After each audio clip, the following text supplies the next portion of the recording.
government officials insist the mission isolated in the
It's been 84 years. Oh, God. I can still smell the fresh paint. Dude, you did not age well.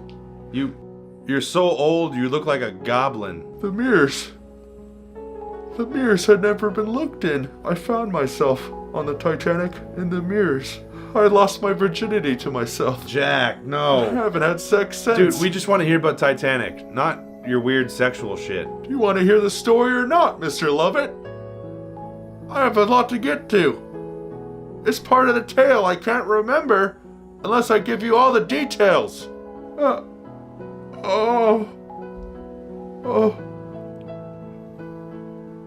This was mine.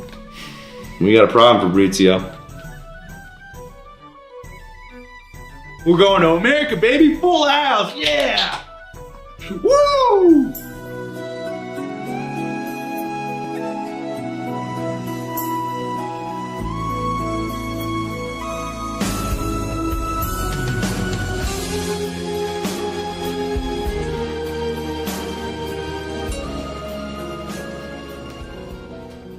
I'm Jack Dawson. You're Jack Dawson too? This is weird. We're speaking in unison? Oh my God. You got a fire in you, boy. Oh, let's get out of here. Well, that was pretty good, but you know, you got to do it like a man. You are a man, aren't you? We got to do it like a man. Yeah, we're men. So, you know, really get that body into it, you know?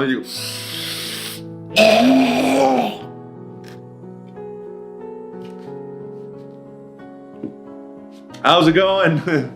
Yeah, good ship, huh? Right. Whoa! Whoa! Whoa! Ah!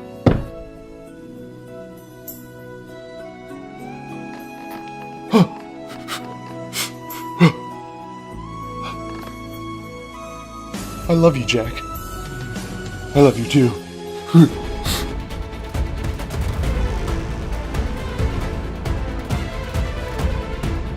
Jack, where have you been? You have to go now, okay? You get on this lifeboat. I made a deal with another officer on the ship. I'm gonna get on that one. Just go. It's okay. Okay, Jack. I wanna get on a lifeboat. I'm so cold, Jack. Don't you think I know that? I'm the one in the water. I can't feel my nuts. Oh, it just broke off. You have to promise me. Never let go. Never let go, Jack. I promise. You're gonna get out of here. You're not gonna die here, Jack. You won't need nuts to survive in this world. Promise me. You're gonna get out of here. Okay. I promise, Jack. I'll never let go. This mirror is really hard to hold when it's so cold. But I'll never let go. But I'm letting go. Oh. Oh, that's better. I feel warmer too. Hey, over here. That was probably the weirdest story I've ever heard in my entire life. And you didn't even really talk about the Titanic, the heart of the ocean diamond, Rose. That's the whole reason we brought you on this ship, Jack. That's the only reason I'm even talking to you. What? Diamond? There's never any diamond. And who the hell's Rose? Are you serious? Buddy, if there was a diamond on that ship, I would have made sweet, sweet love to the reflection I saw inside of it. There was never any diamond. Can someone get this fucking goblin off my goddamn ship, please? Jesus Christ!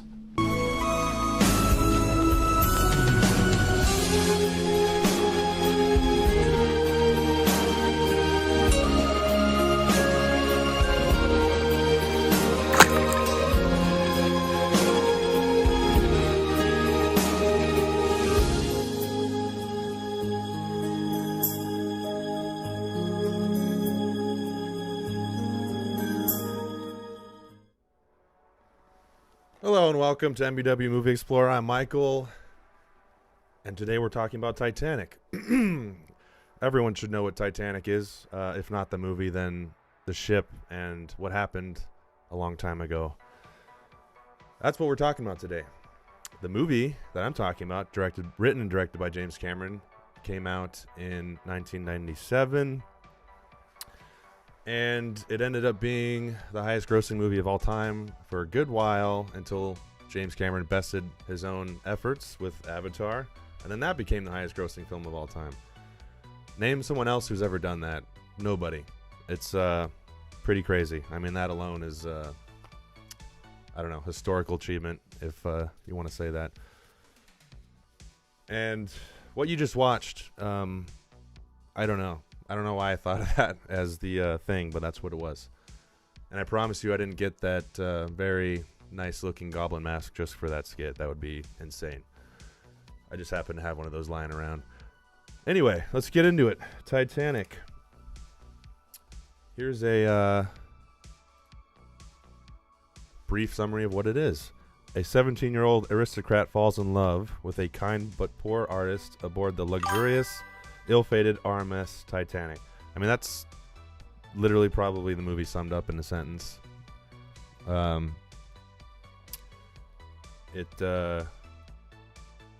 enough, it's kind of an interesting thing because it's a historical event. You already know what's going to happen. Or like, most people know Titanic. Yeah, it's a ship that sank a long time ago. I mean, that's really all you need to know. But I have a lot to say about Titanic. I think it's an amazing filmmaking achievement, both in terms of, the actual making of it, the outcome of that, or the product, and then obviously the reaction to it. But obviously there's digs that people throw at it at the time and continue to do. But it's interesting because Cameron himself has said a couple things that, maybe people would criticize about it. One being that he basically made a 3-hour chick flick. Or in interviews anyway, he mentions that, like, as it was getting close to the finish line and to release, he was like kind of thinking to himself, what have I done here? I just made a 3-hour chick flick and then a ship sinks. But so it wasn't lost on him, kind of that part about it. But I mean, that's kind of the I don't know, cynical way to look at it.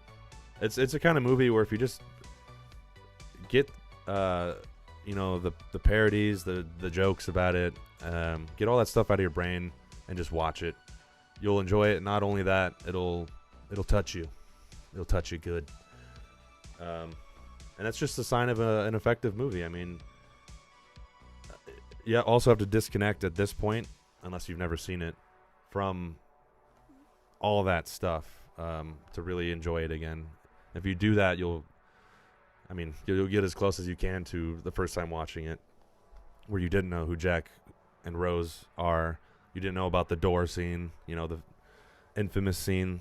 Could they both fit? Could they not fit? Mythbusters tested it and all that.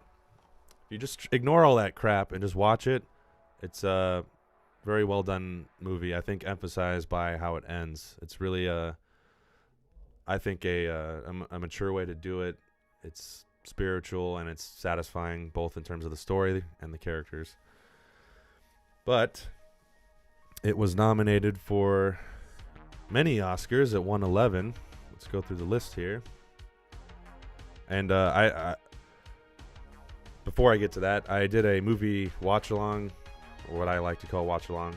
It's a YouTube reaction video to Titanic. It came out a couple days ago, but it got blocked a couple days after I put it out. Copyright blocked. I didn't know that was a thing. I thought it was just initially when you upload it, but apparently not, because it got blocked after it was cleared. But I disputed it. I'm pretty sure I'll win that because it's in the same exact format as all the other ones. And yeah, should be good there, but I didn't know that was a thing, because the previous one that I did, True Lies, it was instantly blocked. I made changes until it wasn't blocked. That's exactly what I did with Titanic, and that one is totally fine. And I'm sure that's how most of them are. So, learn something new. But in that, I mentioned a couple times that the actress that plays Old Rose, Gloria Stuart, should have been nominated for an Oscar, should have won an Oscar. And I wasn't aware that she actually was nominated. She didn't win. She should have won. Literally, I've never seen someone play an old woman that's gone through something like that better than she did in that movie. And she was likable while doing it. But it was Best Picture winner for 1998. Best Director, Best Cinematography, Best Art Direction, Best Costume Design, Best Sound, Best Film Editing, Best Effects, Sound Effects, Best Visual Effects, Best Makeup, Best Music, Original Song, and Best Score.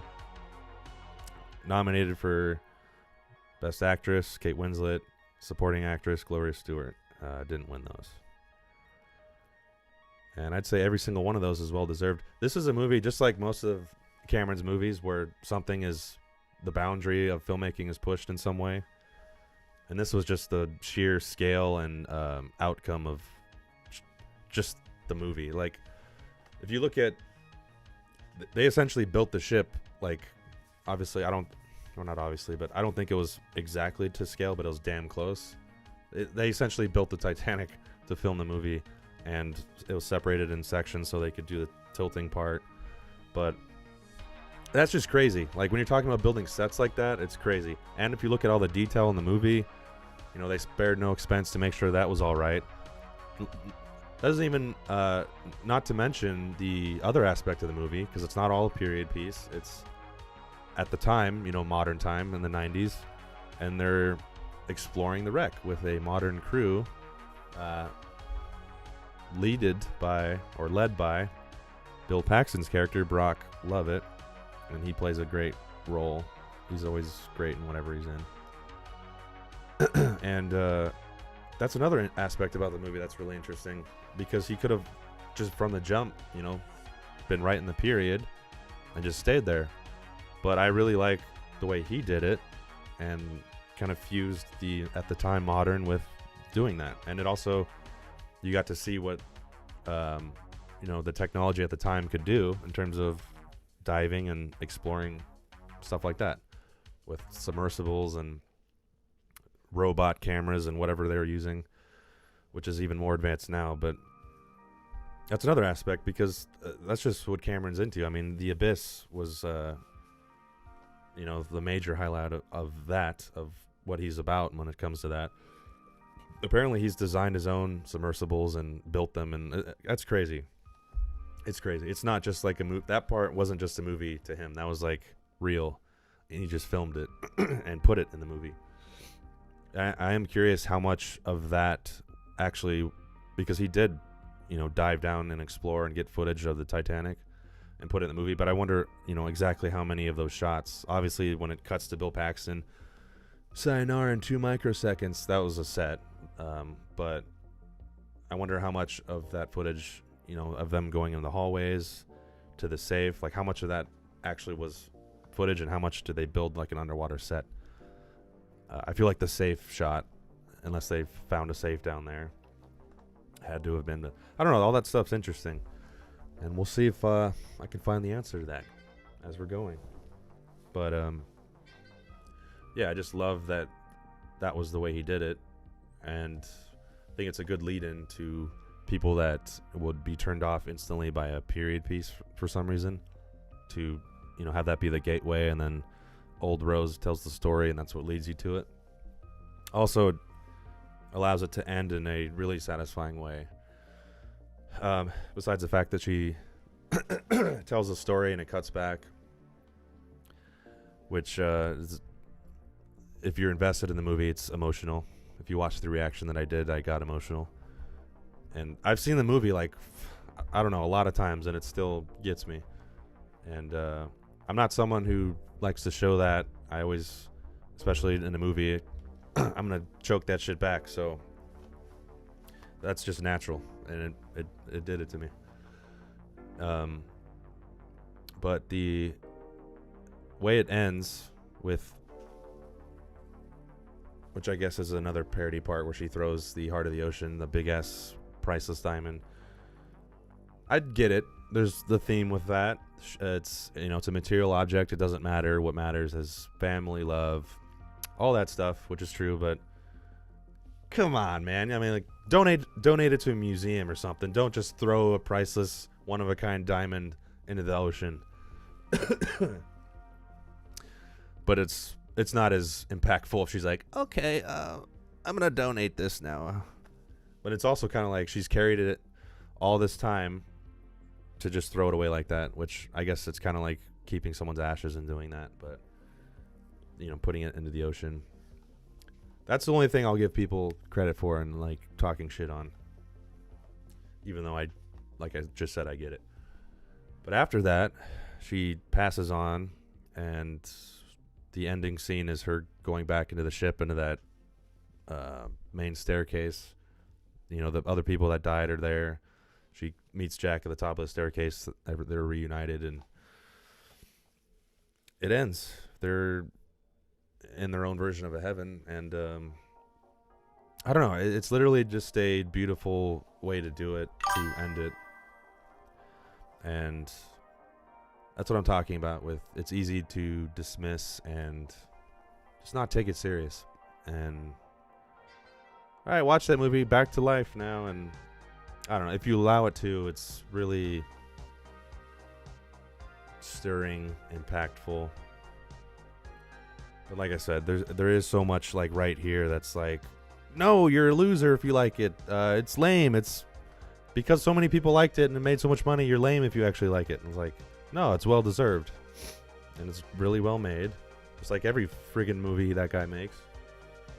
And like I said, it was kind of groundbreaking at the time and it still holds up. Like, there's a couple, body double CGI shots.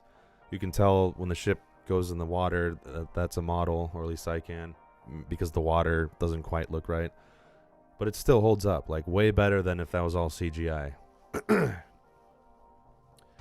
And that's the benefit to practicals. It will always hold up no matter what. It's timeless. CGI is not timeless. Even Avatar. I say The Way of Water is a little more timeless because it blends it a lot better than even the original Avatar, which at the time was amazing. But I kind of find it interesting also that up until this point, his like producing partner was Gail Ann Hurd, and this is the one movie that they parted ways. I'm sure she was like, oh great, I love that fact that I didn't produce that one. And then they haven't worked together since. Interesting. Makes you wonder what happened, because they made great movies before this. And just a note on the acting, it's all great. All the acting is great. Like I said, Gloria Stuart, one of the best old women I've seen play an old woman. Kate Winslet was great in it. Leonardo DiCaprio was great in it. But if you were to look at the awards, like the fact that he wasn't nominated, I'd probably put him, even though he's one of the leads, or the lead, depending on how you look at it. Like, I'm not like, he should have been nominated. He was all right. Like, he did good. He held the movie. He's done better work since then. But, like, no dig at him. I don't... If you were to say, okay, well, what could he have done better? I don't know. But he just didn't feel... I don't know. Even the fact that, Kate Winslet's a British actress. She did an American accent. Just stuff like that. Doing a little bit more work in certain ways. I don't know. It's hard to say because he's playing like the leading straight man. He's not like some guy with an ailment that's like, those easy acting things or easy showcases, which up until Titanic, he's kind of what he was known for, playing a character that was broken in some way. Which there's a story where he was wanting to do that with this role, and James Cameron was like, nope, that's not what I want. And actually, the fact that you want to push that or you maybe don't want to do it, that just shows you you're not ready for this role, because what I want you to do is actually harder. And in some ways, it is harder because there's less actionable stuff. You just have to be kind of normal and carry the movie and have a good performance. And it carries its own challenges. It's not something everyone can do, just like the other way around. Playing a character that's messed up, not everyone can do that, or character acting. Billy Zane, awesome, perfectly cast, killed that role. A lot of the actors, like the person that the woman that plays Rose's mother, couldn't have cast a better person at playing someone so cold. And like the scene where she's like, my mother looked at him like an insect, like it just shows her face. Like, she played that beautifully. Kathy Bates had a small role but was memorable. Nice little role.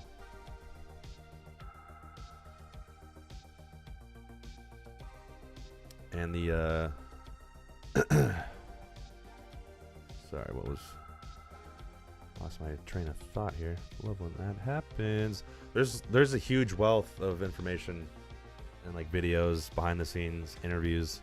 We're gonna get into that, and a lot of interesting crew videos actually too. Like more, not just like the produced behind the scenes stuff, but like just videos that the crew were taking, which is awesome. There's not enough of that, I wish there was a lot more of that of other movies where it looks like people just filming, the day to day, not some super produced thing where it cuts to them talking about the movie and stuff. Those are cool too, but I'd much prefer just raw stuff, and there's actually a surprising amount on Titanic of that, which is really cool. Also, if you know anything about James Cameron, it wouldn't surprise you, the exploring the ocean part, submersibles, all that stuff. It makes you think, did he just do this movie to get an excuse to do that and have the studio pay for it? Yeah, he said that is pretty much that he wanted to do that, to show that, to put that in a story, and he found a way to do that, which was through Titanic, which is perfect because of, it's exploring the wreck. And God, I don't know the first time that I know they had found it years prior to that, but when they really started exploring it, I'm not sure how far from the movie that was, or if it was like, all happening at that time, where it was really being explored a lot.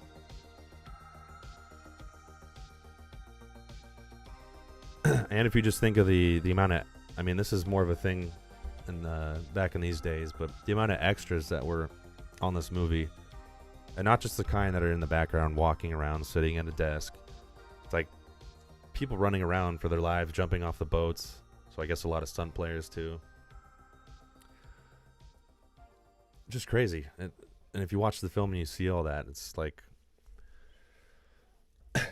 both in terms of how it turns out, and just imagine like trying to wrangle that. Obviously it's not just him. There's all these, their assistant director and all these other people that are helping do that, but that's still crazy to try to do that and have all these people that you have to be responsible for, and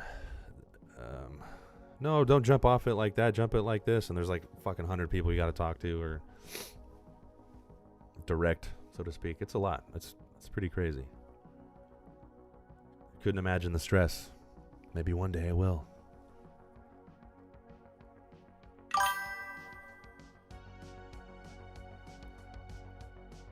Yeah, and essentially, Bill Paxton's character is a facade of James Cameron. He literally plays what Cameron would have wanted to do in another life. Actually, not even in a... He does do that, but like, if he wasn't a filmmaker, he'd just be Brock Lovett.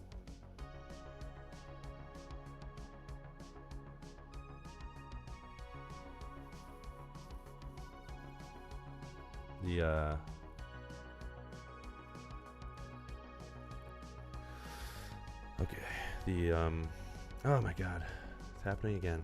I apologize. You know what? Let me just show you some of the crew footage I was talking about. We'll circle back. You're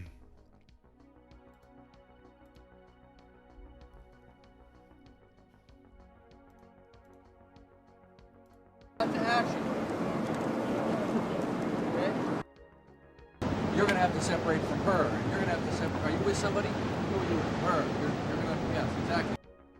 Because what I want is a shot of you here playing while the water's coming toward you. See what I mean?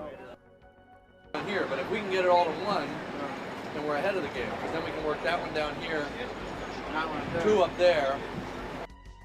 Derek, I want to see you moving. Don't get down in the bottom of the boat. Come right down the center. Come crawl across the oars. Fall on somebody. Get up. The ship is going to tilt up to a certain point, and then it's going to slowly slide down under the water, and you're going to see the water coming up across the deck, and at the last second, you're going to make, you know, you're going to get off.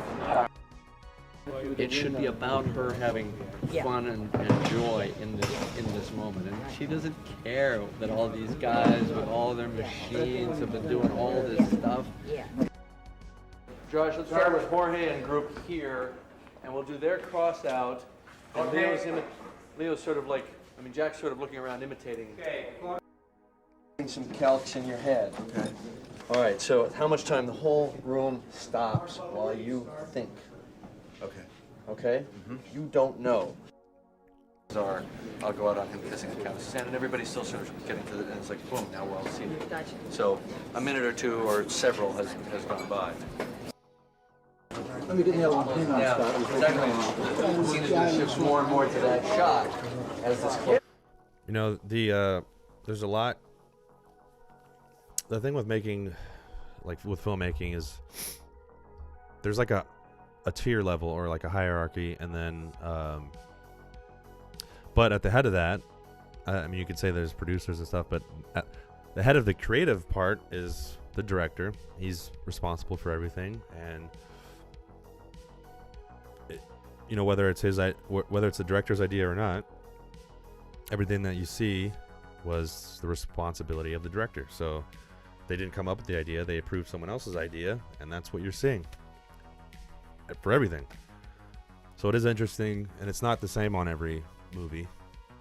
Sometimes it's more director telling people, other times it's more the director accepting other people's ideas or not accepting it.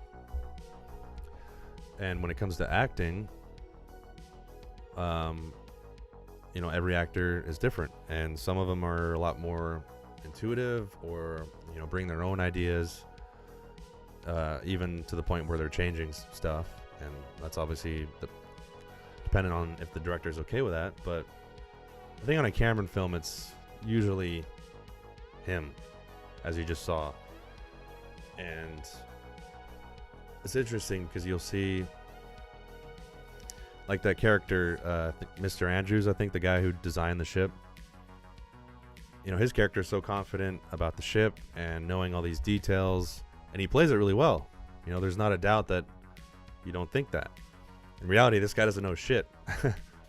And he's, as you just saw, Cameron's in there like, oh, yeah, you're going to come in here and you have the maps and you're going to blah, blah, or whatever you just said. And the guy's just like, yes, okay, yeah. And then he just plays it. I just think stuff like that can be interesting because obviously when you're watching it, it's You're just buying into the character if they're playing it right. And you don't know how it got there. And if they're playing it right, there's also a common misconception with actors where, because they're celebrities and people associate the characters they play with them, you know, both in terms of how the character is and the knowledge that that character has. You would think that person in real life maybe has that knowledge or intuition of that character. Not always the case. I'd say probably not often the case, you know. They're just reading lines and they're doing research, but at the end of the day, like, they're just acting.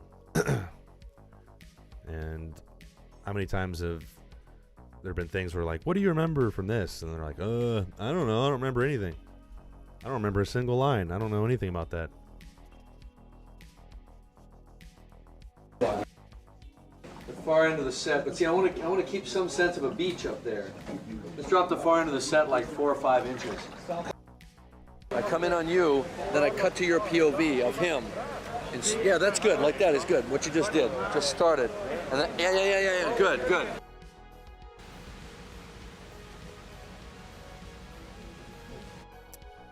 If you're doing anything with water and you want it to be the highest it can be, just get James Cameron. He should have done Waterworld, because the guy's a fish. Every movie he does has to have water in it.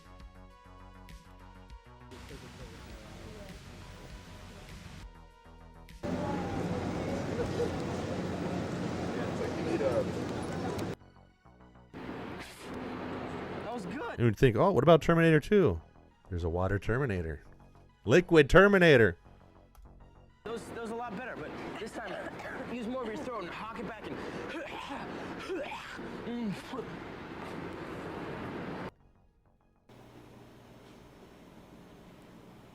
It's not up to you to save me, Jack.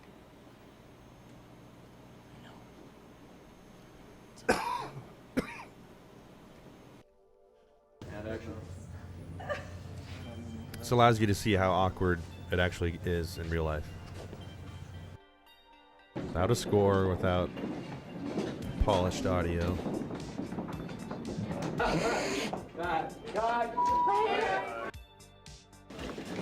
Still my best girl, Cora.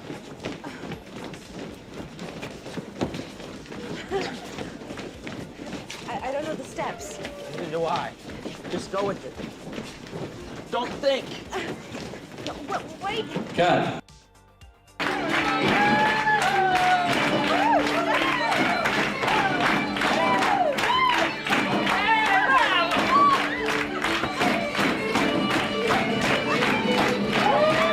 At least they got real music for that. That'd be appreciated. And it's not even a similar track. It was the same exact music that they used. And action. Which is great, because now I'm probably going to get copyright claimed. Sick.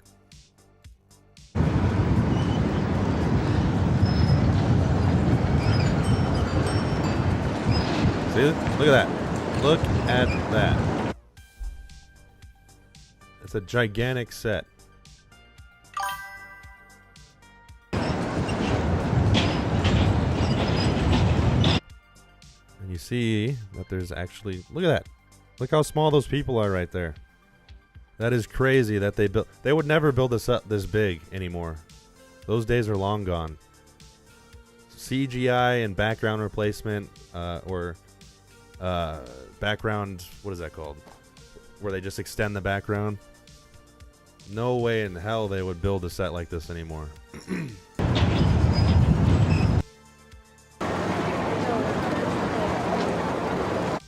then look at that. Look at all those extras. Again, not only will they not do that anymore, they won't even use CGI for those people anymore. They'll use AI. They'll all be digital scans of whatever actors got paid $200 to do that. And then they use them for life. We could have gone through the terminal instead of rushing about the dock like some squalid immigrant family. That's all part of it. Which the main thing that suffers from that, honestly, because they could do it, you know, pretty convincingly for the finished product. The main people that suffer in that are the actual actors, because instead of being engulfed in that, like, this feels like an actual thing. They're on a green screen and there's 3 people next to them and they're supposed to be thousands.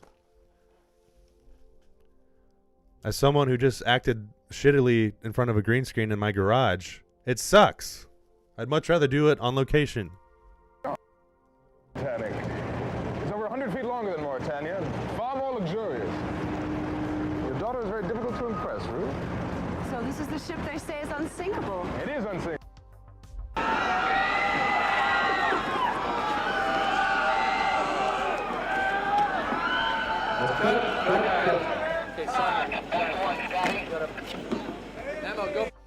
See, filming that would be a bitch, to put it lightly, or in short. Especially if something like you're just, cut, we're going to reset. Like, okay, now you got to spend time to reset. Dealing with a lot of people. I'm sure tons of shit was going wrong. Not fun.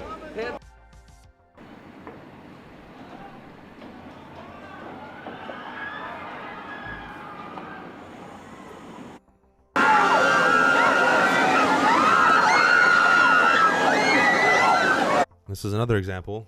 This scene. There's a bunch of extras here. I'm sure this scene is a lot more realistic to act when you have all of this. Nowadays, there'd be a boat, a guy here, maybe 2 other guys. The rest would be CGI. Yeah, try to act panicked and like your life's in danger when there's a green screen behind you and some guy going, ah! It's not going to be the same, no matter how good they are.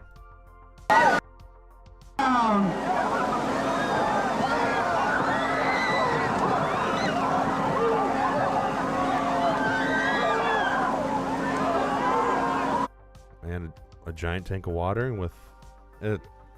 It just goes on and on. I'm glad this movie was made when it was, because we get what we get instead of what trash would have been made today.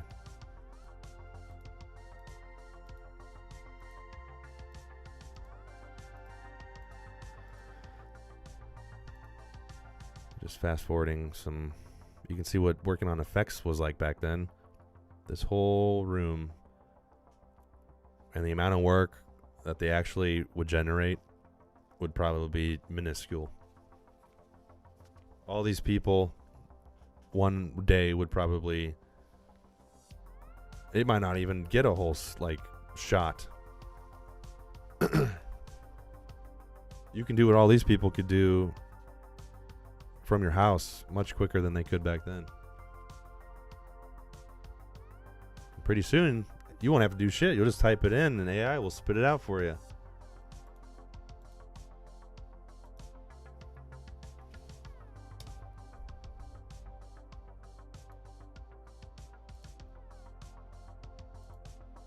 Yeah, there's so much stuff. And I did want to found some videos on actual victims of the Titanic.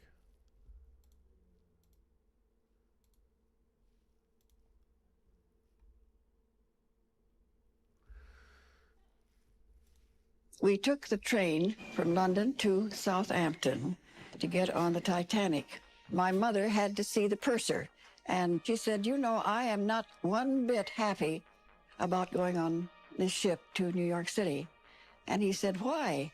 And she said, because this is the first trip it's ever made. And she says, I'm just a little nervous about it. And he says, Madam, you don't have to be afraid of anything. He says, you know that the Titanic has watertight compartments, and if anything does happen, these watertight compartments will keep the ship up until they get help. I do remember it being very beautiful and very big. My little brother was 2 years old, and to pass the time away, I would...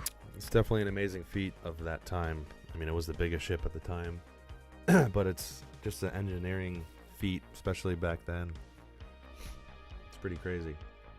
And if you look at the details of the ship, what it included, I don't know. It's just, I'm not an architect or a designer, but it's surprising, of the time, what they included in this thing. It's not even far off from like cruise ships nowadays. There's like a fitness room. There's pools. I mean, I guess the other stuff expected: dining halls and lounges, bars, rooms, of course. But I don't know. Just if you look into it, it's some of the stuff might surprise you of what it included. Him up and down the deck. I would look in the dining room, and it was the most beautiful sight I ever saw. You see, it was new, absolutely new. I just stood there and marveled how beautiful everything was. My mother went out in the hall and asked the first cabin steward she saw, "What is the matter? Why have we stopped in the middle of the ocean?" And so he said, "No, there's nothing wrong at all. There's just had a little accident, and they're going to fix it, and we'll be going on in a..." There's nothing wrong at all. But I heard, holy shit, we're all gonna die. Nothing's wrong? Minutes. There was so much noise upstairs. They were running upstairs and running in the halls and yelling and all that. We had the 2 kids with us, and we dressed them. And we didn't dress ourselves, though. We put our coats over our night clothes. We did not put on any life belts. We didn't take time for that. We went up the steps and came to this great big room, and it was full of women, and in all kinds of dress and undress. They were crying or they were scared because they didn't know what was going to happen. We were there for about 5 minutes. My mother came to me and she says, "Well, Ruth, it's so cold outside." She said, "Would you please go down and get 3 blankets from our cabin to wrap around." My little brother was 2 and my sister was 4. 2 officers came in and they said, "Well, it's time to get into the lifeboats now." So one officer took my brother, the other one took my sister, carried them, and my mother and I climbed an iron ladder to the top deck to get into the lifeboat. They took us to boat number 11. The officers put my little brother... The thing about most of the survivors, I know there's a couple stories, like, I think there's one on like a chef or something, which actually, that person has sort of a cameo. He's like in the movie in a couple shots, and at the very end when they're on the bow of the ship, and then Rose looks to the guy who's next to her. That's the actual chef who survived. I don't know his full story on like what he did to survive. Maybe something like that. He just was on it until the last second, and then they got him out of the water or something. But the thing about the people that did survive is most likely they're the people that, you know, were whisked away on the boats, and it's not quite the same as, you know, all the other people who ended up in the water and died like minutes later from the cold or from drowning. But obviously we won't know what their side of the story is because of that. But you know, because it's a terrible experience, and they did it's not like, you know, even though they're on the lifeboat, it's like freezing and they're just floating out there. They could have died doing that anyway. It's like a terrible thing, and their loved ones, I'm sure most of their fathers, brothers, all died if they're loading women and children first. But obviously, you know, those people were whisked on a boat, and it's not like they're like swimming, and I don't know. They weren't fighting people off and or maybe they were, depending on where the boat was, but they weren't like swimming in the waters and doing all this crazy stuff and then they survived. It's like, no, they're on the Titanic, it's sinking, they got on a lifeboat, and then they survived. So it's like, it's still great that they survived, and it's tragic and probably some form of PTSD from that, especially if they lost their dad or whoever. But it's if we could somehow pluck someone that was gonna die and they survived, which there was only a few people that they got from the water.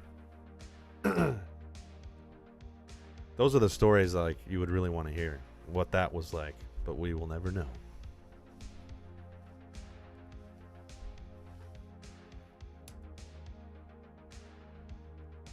What a terrible place to go down. They're in the Caribbean or something.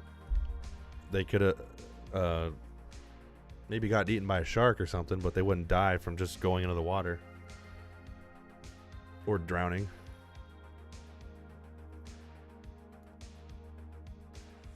We got this guy. Having your brakes on a car, and that was that. She stopped. We had a porthole open. Yeah, I'd say a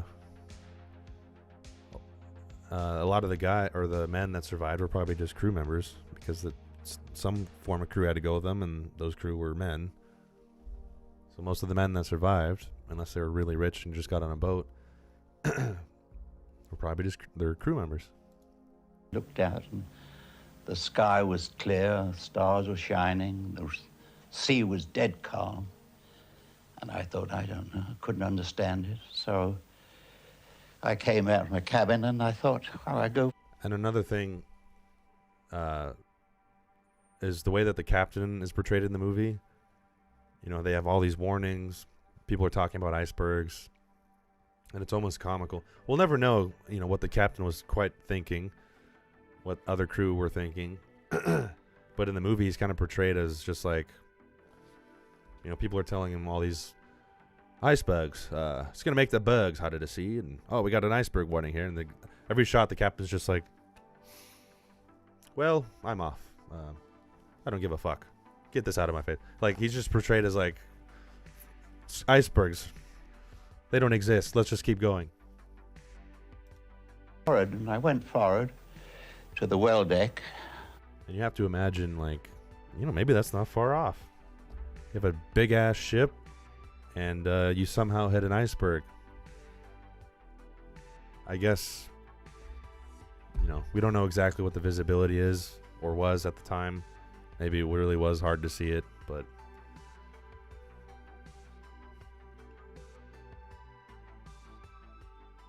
Man, what a shitty way.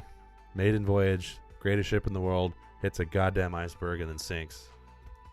The starboard side, and I could see ice in the well deck. There's no sign of iceberg then, because she'd passed us. And the lights were shining on the water from the portholes, and no sign of damage above waterline. And of course, what had happened, we'd slipped over the iceberg. And although she was supposed to be unsinkable, with a double bottom, the iceberg had cut her from forward on the starboard side to the engine room, almost amidships, right through her two bottoms. And we had orders to get the lifeboats out. And of course the same old order, women and children. And we swung the lifeboats out and gradually filled them up. First boats were away on the port side. The first boats away didn't have many passengers on board. They were afraid to go down. There was a 70-foot drop to the water, and they didn't think she was going to sink. And a few of the first boats on the port side got away with half filled. Don't forget, we had 16 lifeboats, and they each carried 50. And if they'd been filled, we could have saved 800, whereas we only saved 500. So you can imagine there were many seats in the first lifeboats vacant. Then I had orders to go down the storeroom with a gang of men and get all the biscuits we could find. Well, when we got back up onto the boat deck, we couldn't get near the lifeboats. Some people were scrambling to get in and being pushed back. By that time, she was listing very badly to port, and we couldn't get the starboard boats down. But before I got my lifebelt on, I met a young couple, and I can tell you her name. It was Mrs. Clark. They'd spent their honeymoon in France, and we'd picked them up at Cherbourg. And she was having trouble with her lifebelt. So I fixed that on to her, and I said, I think you'd better get into a lifeboat. And there was one in the port, on the port side. So she said, no, I don't want to go there. I don't want to leave my husband. So I said, well, it's just a precautionary measure. You get in, your husband will follow later on. And I got her away, and that was that. And then I picked up my own lifebelt and put it on. Well, things went then, and then the third-class passengers were coming up. There were 700 of them. And they swarmed the decks and filled up the decks. And I thought, well, I'd done all I possibly could. I'd helped them all I could.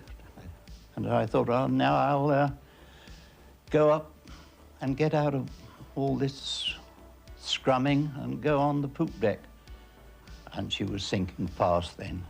And all of a sudden, she lifted up quickly.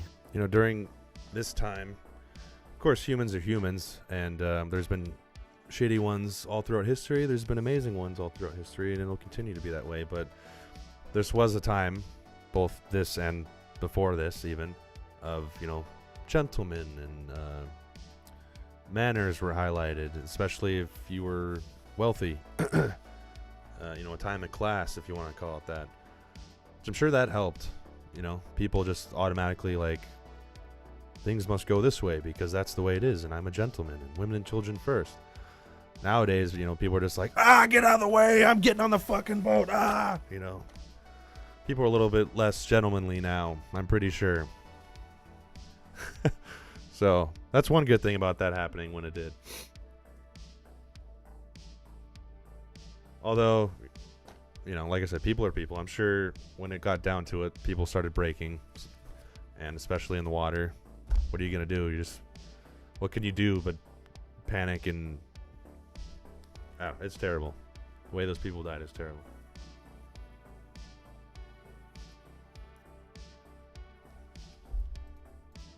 Could hear everything crashing through her. Everything that was movable was going through her. And then she... But also in terms of the crew, you know, they would be like that. Nowadays, they'd probably be like, hey, you know, I'm the better rowboat guy, so I'm going to get on the boat, okay? You can stay here and direct people. All right, I'm going to get on the boat, okay? Down and seemed to come up again. So I thought, well, now I'm going to leave. And I was hanging on to a board. We had two boards, starboard and port, which said, keep clear of propeller blades. And I was hanging on to one of these, and I was getting higher and higher in the air, and I thought, well... Of course, also, if this happened in modern times, we'd have a million TikTok reels to document everything that happened. People would be like, oh, shit, man, I'm dying. I'm freezing, bro. I'm freezing, bro. As they're dying. You don't believe me? There's many videos of people filming stuff, reels and TikToks and whatever, as terrible stuff's happening. And they're still in that narration vlog mode. Like, what are you doing, man?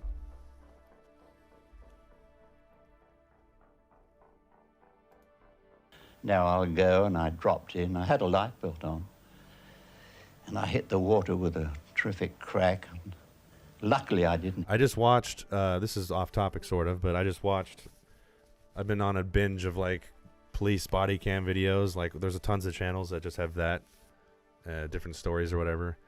I just watched one, I don't even know where it happened, but it was like a multi-stab situation on a river. And it was actually one of the better ones I've seen in almost an hour long because it's like it had suspense and all that and like panic.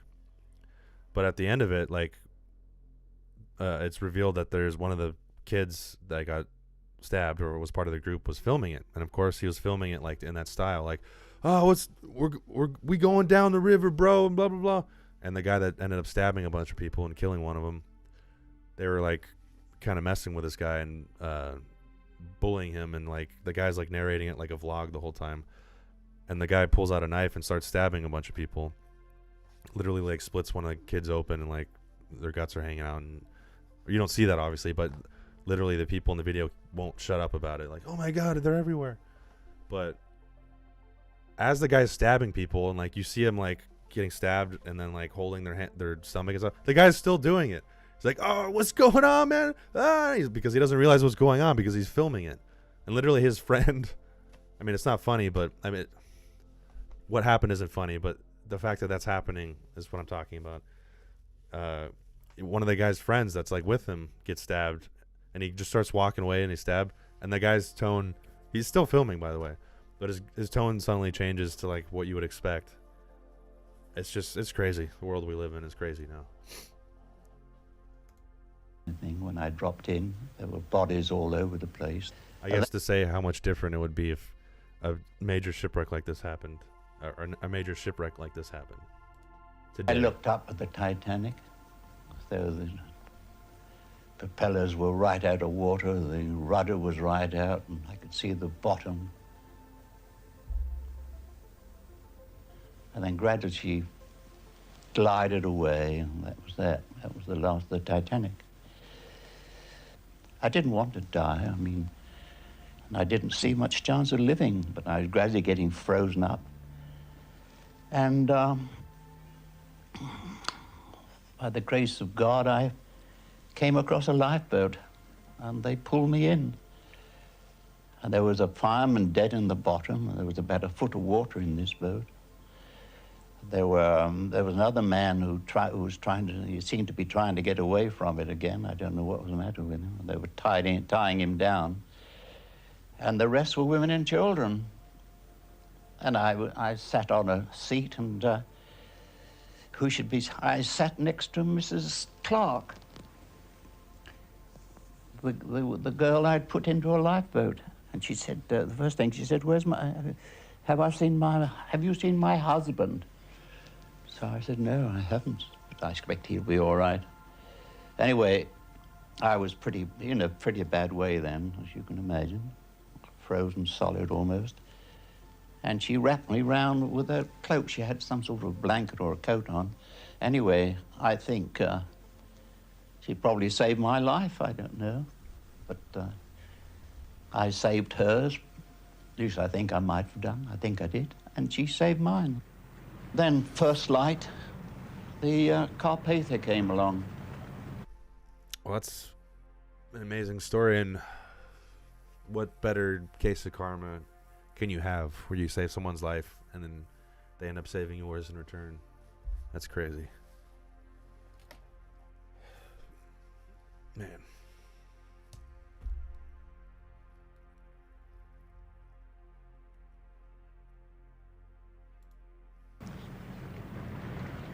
Carpenter was about 7,000 tons, and they were going to the Mediterranean, absolutely loaded. And they took us all on board, took us to New York. And that was that. Captain Roskin was knighted for his job. He did a damn good job, too. I believe you've even got a watch that you were wearing at the time when you went into the water. Yes, yes. Oh, and it's only an old gunmetal watch, but I couldn't afford the heart of the anything better ocean? in those early days. Here it is. This one. What does you it mean? show us? That says 2:20. What time was it when you went into the water, do you think? I think about 2 o'clock. I think it lasted. It was frozen up like I was. I think it lasted for about 20 minutes in the water. Does talking about this incident bother you like you have been today? I mean, that's a pretty crazy relic to have. A watch during the time of the sinking where the time essentially stopped, marking it. But as you said, it probably continued to work for a little bit after he went in the water. But that's a crazy relic. I wonder if that guy's family still has it. Talking about it, I should probably dream about it tonight. Have another nightmare. You'd think I'm too old for that, but you'd be amazed. You lie in bed at night and the whole thing comes round again. It's a love story. I'm sure. I don't know how you go through an event like that and not have some form of trauma. So that's crazy.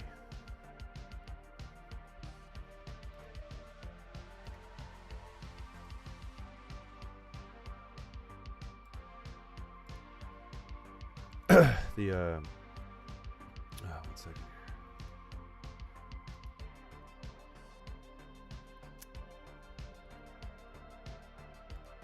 Gloria Stuart.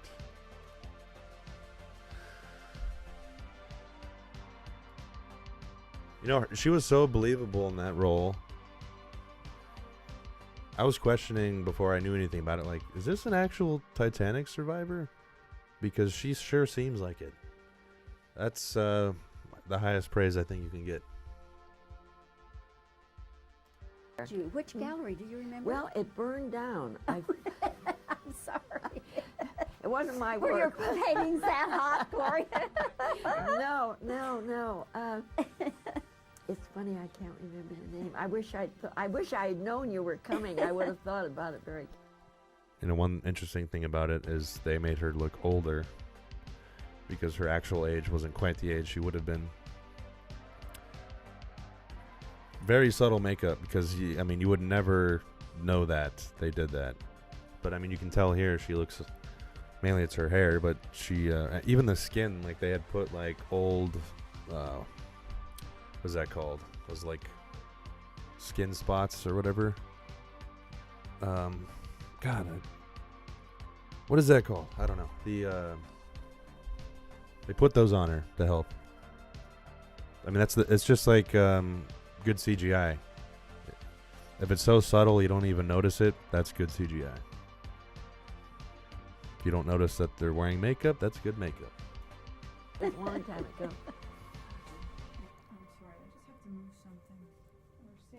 Worked with, I can't tell you.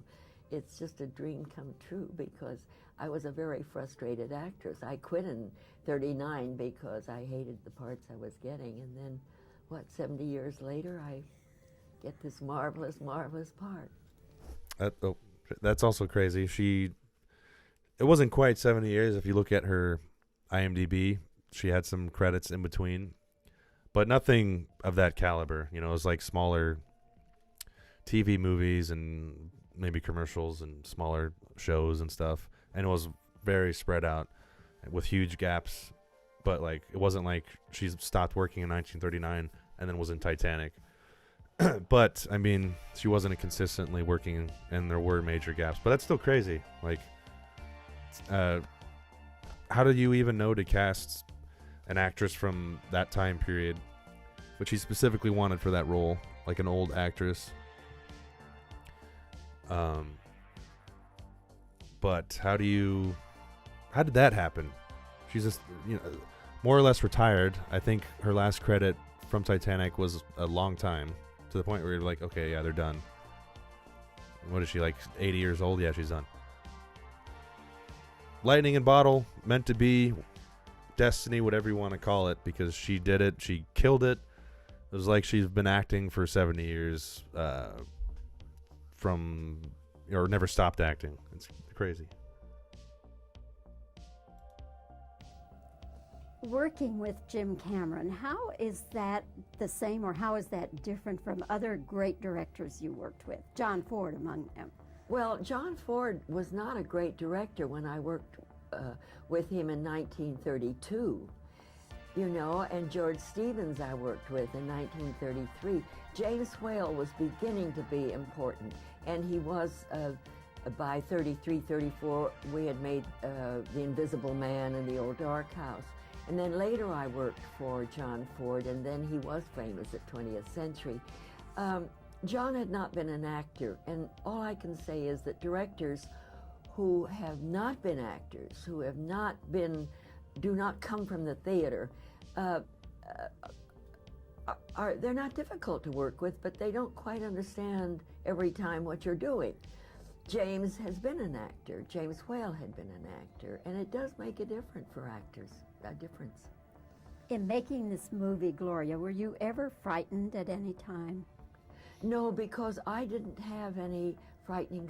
Did you even watch the movie, Bobby? I sat in a room and walked on a ship. That's all I did in this movie. What are you talking about? I wasn't actually on the ship. Kate Winslet, of course, did. Very frightening scenes. No, I never had any frightening scenes. Mine were all, as you know, conversational. How did James Cameron even know about you? How did you come to his attention? Let's hear. Well, he was looking for an actress that, from the 30s, who was viable, who could walk, talk, remember lines, wasn't an alcoholic, so forth. And his casting director asked me to read, and so I did. She came with a video camera. I'd never seen a video camera, you know, with the shoulder thing. And then the next day she called and said, James Cameron would like to send a script over, and then she called a little later, James Cameron would like you to read for him tomorrow. And then she called a little later, would I read for Mr. Cameron without makeup? You know, of course I would read for Mr. Cameron without makeup. So that's how it happened. And I waited over a month before he made up his mind. I went crazy. I came to London for 3 weeks because I couldn't stand it. Variety wasn't announcing anything, and the Hollywood Reporter wasn't announcing anything. Nobody knew anything. And finally I wrote him a letter. And I said, I would like to reread this for you because I think Rose was feistier than I gave her the reading. And that was Friday, and Monday morning the casting director called and said, how would you like to be old Rose? And I screamed and hollered and called my friends and my family. The Blue Diamond, is that based on fact? Did that really happen? Well, evidently the God, the slam Blue dunk Diamond in that casting, was, man. Louis XV, I think, had a Blue Diamond, and historically, I think it has a great deal of accuracy. And your character, is she based on a real person? Well, there's a great. I think the simple author answer is, in does the that United thing States, exist or not? Wood. She lives in California. She's about 107. Very, very feisty, very naughty, very busy, still throwing pots. A great artist, internationally known artist. And she wears what I wear, all these tremendous Indian brocades and lots of jewelry. Which gallery, do you remember? Well, it burned down.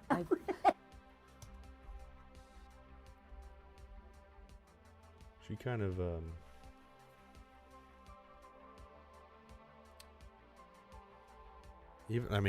both in real life and in the movie, she kind of reminds me of my grandma on my dad's side. If my grandma was an actress, she would have been this same. Even more, actually. I think she has more energy and talks more than Gloria Stuart, but she would have been good for that too.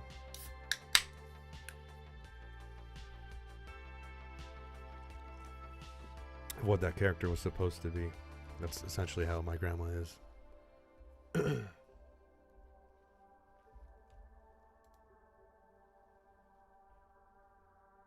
makes me look bad because she has a better memory than me.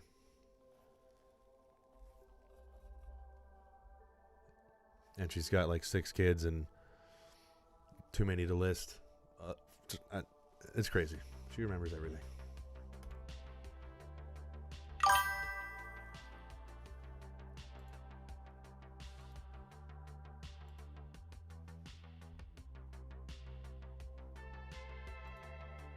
There's so much stuff, I don't even know what to go to next. That's the good thing about Titanic. All right, let's hear what Kathy Bates has to say. Her husband had made their money in a silver mine. And so she was really trying to claw her way up the social ladder, and she got a kick out of these, high-class people. But it didn't change her personality, who she was as a woman. And after docking, after surviving, she went home to Denver, Colorado, and she was involved in a great many charities, I understand. And that would have been interesting to hear. I don't know if there's any interviews on the real Molly Brown. Molly Brown was the American spirit.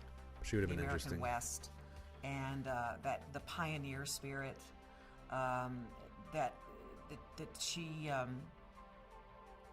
didn't change who she was. You know, I mean, she wore fancy clothes and she had great luggage and all of that stuff she could afford, but she didn't change who she was. The artistry, the technique of doing all of that. I mean, that amazing shot when Kate's coming in to board the ship, and you're on her hat and she looks up and the whole sky opens up with that ship and the car being loaded and the gulls flying, and I mean, he got such really a great sense of expanse. Shot to show the scale of that. When you say David Lean, I mean, we don't do that a lot. It's a lot about the tight shot and this and that, the expanse of that ocean and the ship itself. He captured that so beautifully. Certainly, at the moments where they're on the prow of the ship together, and at the end, of course, it's very sweeping score that's very much part of the emotional build of those moments and stuff. And I thought it was a beautiful theme, and Celine Dion did a fantastic job. I mean, I thought he was so smart in bringing all of those elements together. You know, he didn't leave a stone unturned, you know, in terms of how to make his penny shine. Yeah, that's something I haven't highlighted, but it's a whole nother layer. I mean, obviously the score on its own, it's a really nice, beautiful score that, of course, it's again easy to parody. There's that I forgot what the name of it, but it's like the terrible flute where it's like and it's like way out of tune on purpose, and they've done it on, I think, Family Guy and some other shit. I mean, it's funny, I get it, I laugh at it, but if you don't think about that stuff, the score actually is beautiful. And especially if you like, you know, kind of Celtic stuff, when those elements start coming in, it's super recognizable. Like the score on its own, it's not just like, oh, this is beautiful music. It's like recognizable. It's different than being just beautiful music. Like, you can hear beautiful music all day long, you don't remember any of it, but like, you remember the Titanic score and those themes. But obviously the Celine Dion song, that just goes, that's a whole nother layer, because that song, was it the movie that blew up that song, or did that song help blow up the movie? Like, on its own, that song was huge, very memorable. Obviously, it still is. And yeah, it's an easy to parody song, or to not take serious, just like the movie. But if you do, like, in the lyrics, it's also a beautiful song with a lot of meaning. And yeah, it's to think that it's like, okay, you got this amazing setup to the movie, it turned out great, score is going great, James Horner killed it. Oh yeah, let's also throw in like this song to go with it. Celine Dion, yes, we'll get her to do it. Who was that? James Cameron that was like, we need this song, we need Celine Dion, or was that somebody else? It's crazy that this stuff, like the amount of layers to something, because the movie would have been successful without that, but that song was a whole nother layer. And then that song in itself blew up with success, and it still is. It's just crazy, like, and it's hard to, and of course they parody that in Deadpool by getting her to do a song for Deadpool that's trying to be as epic. But it's very hard to have a movie song, because there's good movie songs, memorable ones that win Oscars, but not like, you know, My Heart Will Go On. It's what do you say about that? What do you say about that?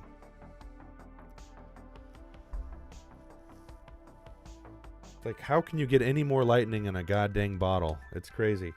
And obviously Avatar didn't, there wasn't like a song like that, but Avatar doesn't even have that. I like Avatar's score. I think it has memorable moments, but doesn't even compare to Titanic's. And like, that's just an example of, like, that's a movie that topped the success of Titanic, and it didn't have that, you know, song and even as good of a score.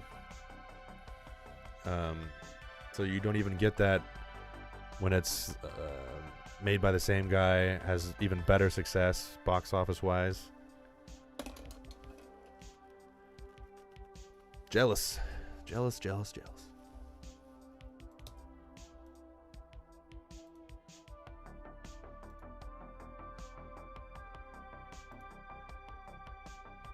Weird after doing Terminator 1. I don't even know about putting Howard Stern on here, but you're like, you copyright it. Oh, that's my voice, copyright instantly. But essentially this one, Cameron's saying that he made no money from Titanic because he put, as he was working, he put like his salary back into it and was doing stuff, everything he could to help with the budget. And I think he might have relinquished his like rights or something to like get some more money. Big mistake that one was, but not that he needed the money, and especially after Avatar and stuff, but yeah, apparently he made no money and still hasn't continued to make no money. Like, I think whatever back-end stuff, he, like, forfeited it. So if anything, it cost him money. Blew up his status to a level you can't obtain, so I'd say it was well worth it.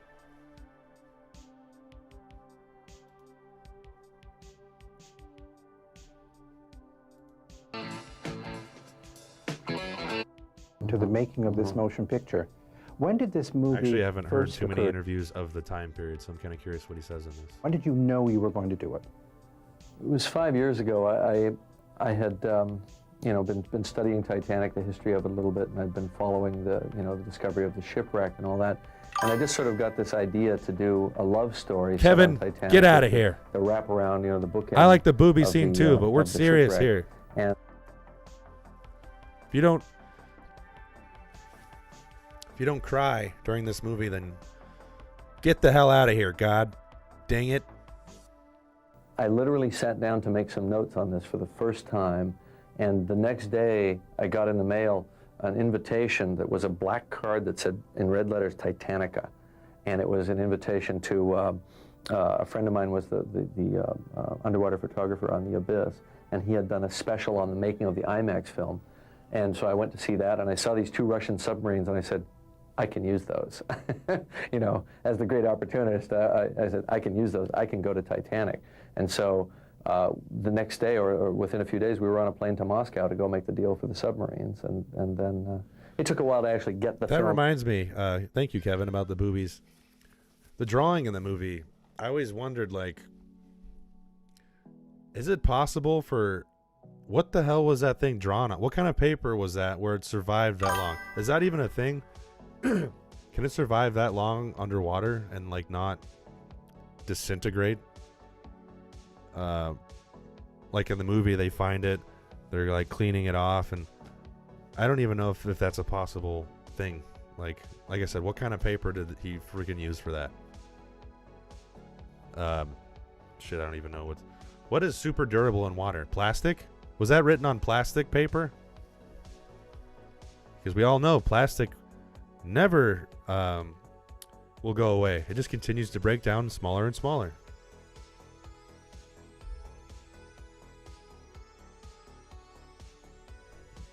Well, Kevin, you should give it another shot. I would definitely say that. I mean, I've said it many times, but it's a movie you can very easily not take serious. Just make jokes about it. Don't allow yourself to get too invested. And yeah, I make jokes about it too. But if you try to disable that from your brain and just watch it, it's a really great movie. It's a moving movie. It's a satisfying movie, and age definitely has a part to play in that. The older you get, that's where wisdom comes from. It's something you can't get any other way. You got to spend our only resource that matters, time, and in return you get wisdom. And that changes everything. So, I know women, when they see it, I think they can appreciate it, at least the romance part, at any time. Guys, I probably was the same way. Any guy that's under 20 is going to be like, Titanic, what are you, gay? It's a good movie. We all know if you take your girl to Titanic, we all know why you're doing that. Started, I actually made True Lies in the meantime. But it's been 3 solid years for me working on this picture. You made 12 dives to the site of what now is the burial ground of the Titanic. Right. But Jim, what was the evening, and what were the circumstances where you found yourself alone in a room after a dive and overcome and you began sobbing?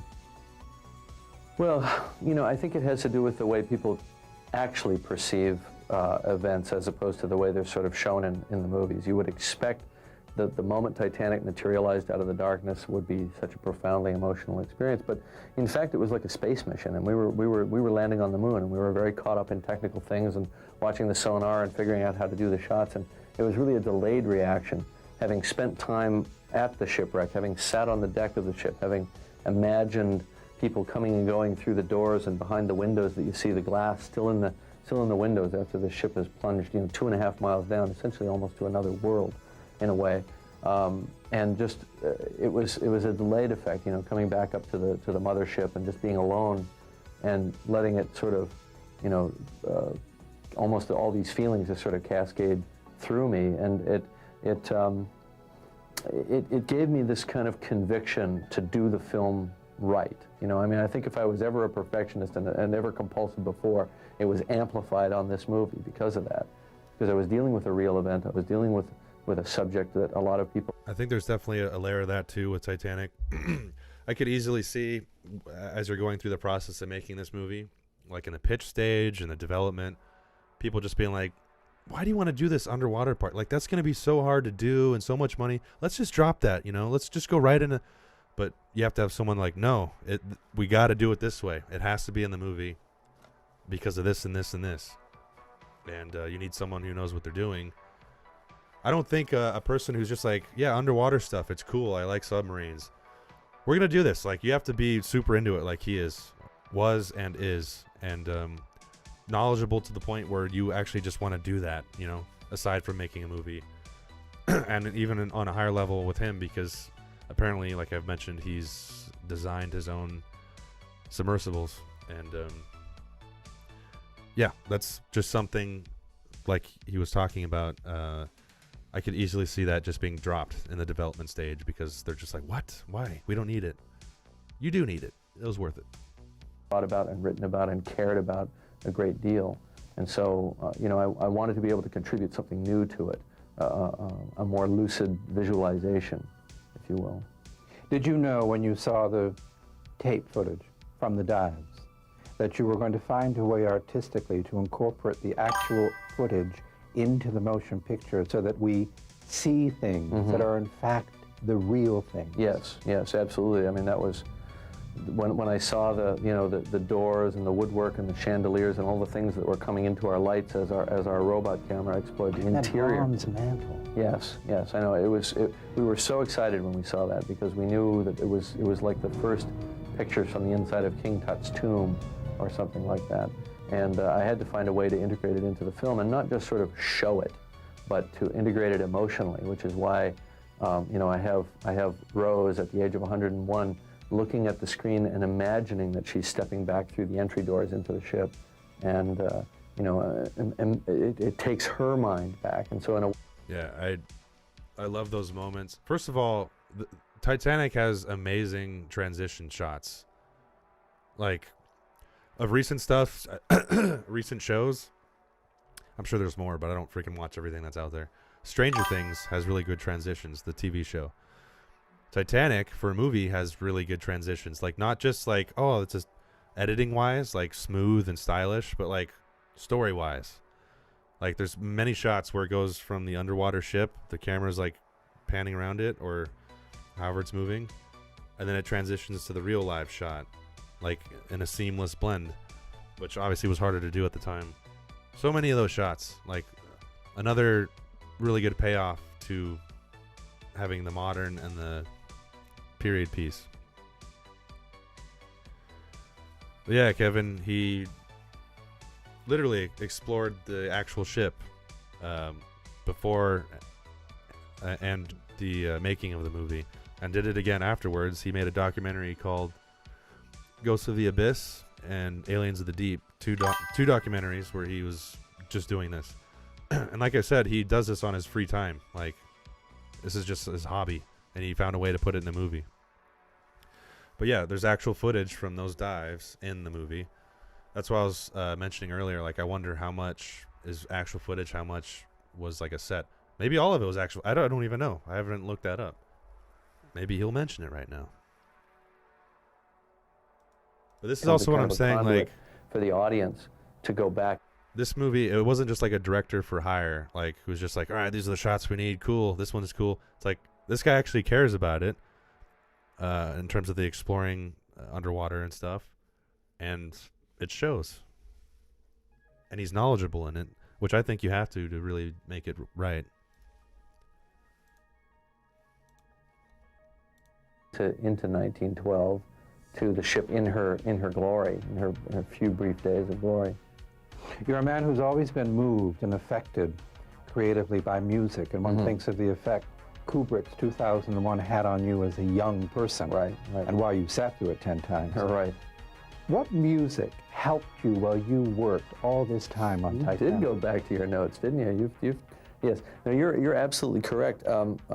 Music is very important. I mean, interestingly on this one, because I knew I had to, as a writer, open myself up emotionally in a way that I had never done before in order to write this script. I tried to find.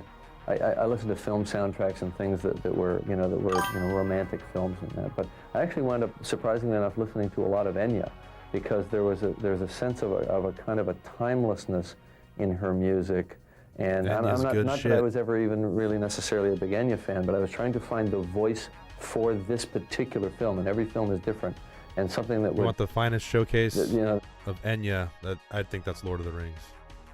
There's such sort of longing and loss in some of the music, and the Celtic theme that ran through it suddenly struck me as correct because of the large Irish contingent on the ship, and of course being steerage, they were decimated in the sinking. Relatively few of them survived, and so it just struck me as this kind of very, very haunting sound. And when I discussed with the composer James Horner, what the music for this film should sound like, the first thing he said, quite I mentioned a lot of how modern times, certain things going downhill. One thing that's definitely improved is that back then, oh, that's just the steerage. We're going to lock them in the hallways and let them drown inside the ship.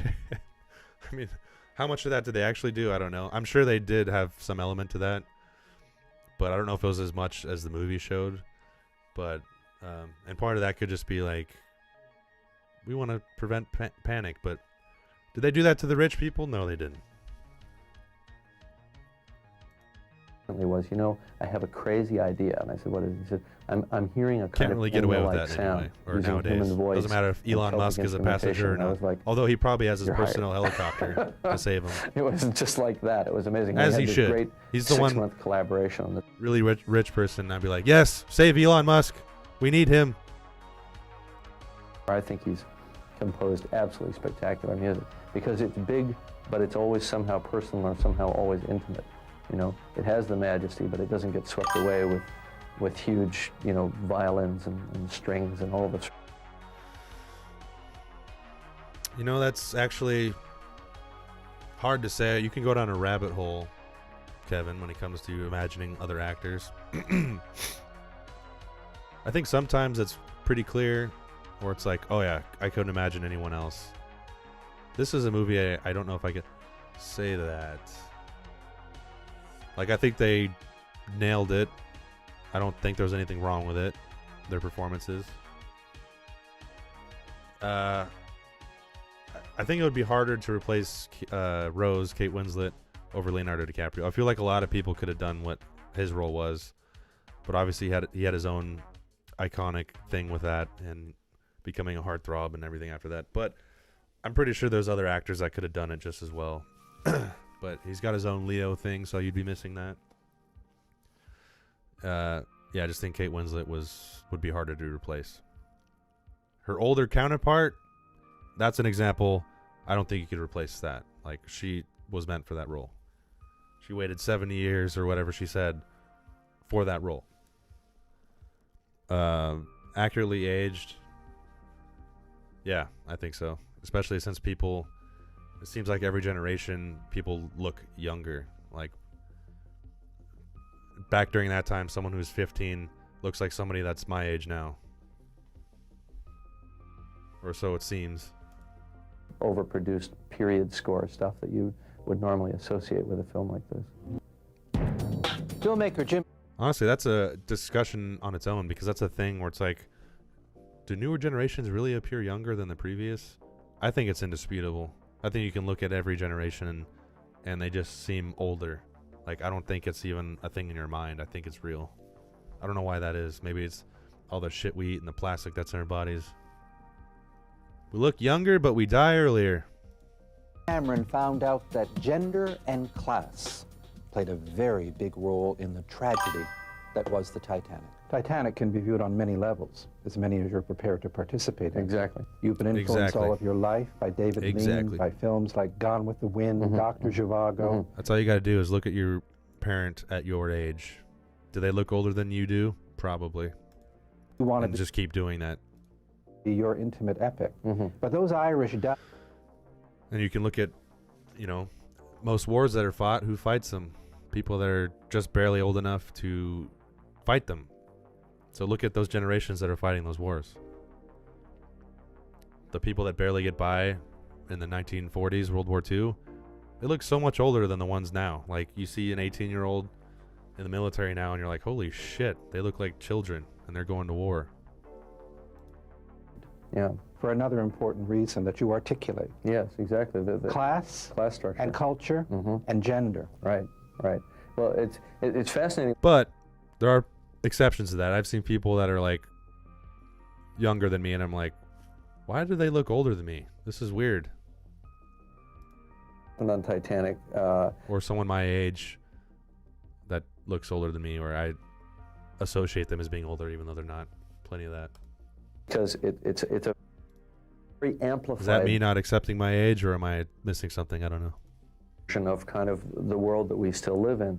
You see the repression of women very pronounced in that time. You know, women couldn't even vote in the U.S. and Canada and England at that time. They were disenfranchised, and they were treated as second-class citizens, objects of beauty. They had to wear corsets so that they looked like these kind of doll figures, and they were not taken seriously or at eye level in the conversations with gentlemen who all went off to their smoking room, you know, to really plan the events of the world. On that April day in 1912, when the Titanic sank, the political activist Emma Goldman was giving a lecture in Denver. Yeah.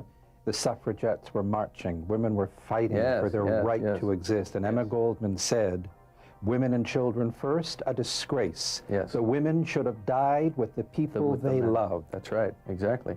And I think you would find that today more so. But you know, at that time, you know, it was a. We're right there with ya. Women and children stay on the boat. All the men get on there. Woo! Feminism. Emma Goldman was one of the great vocalists for. You guys should die. We'll live. It's feminism. Let's go.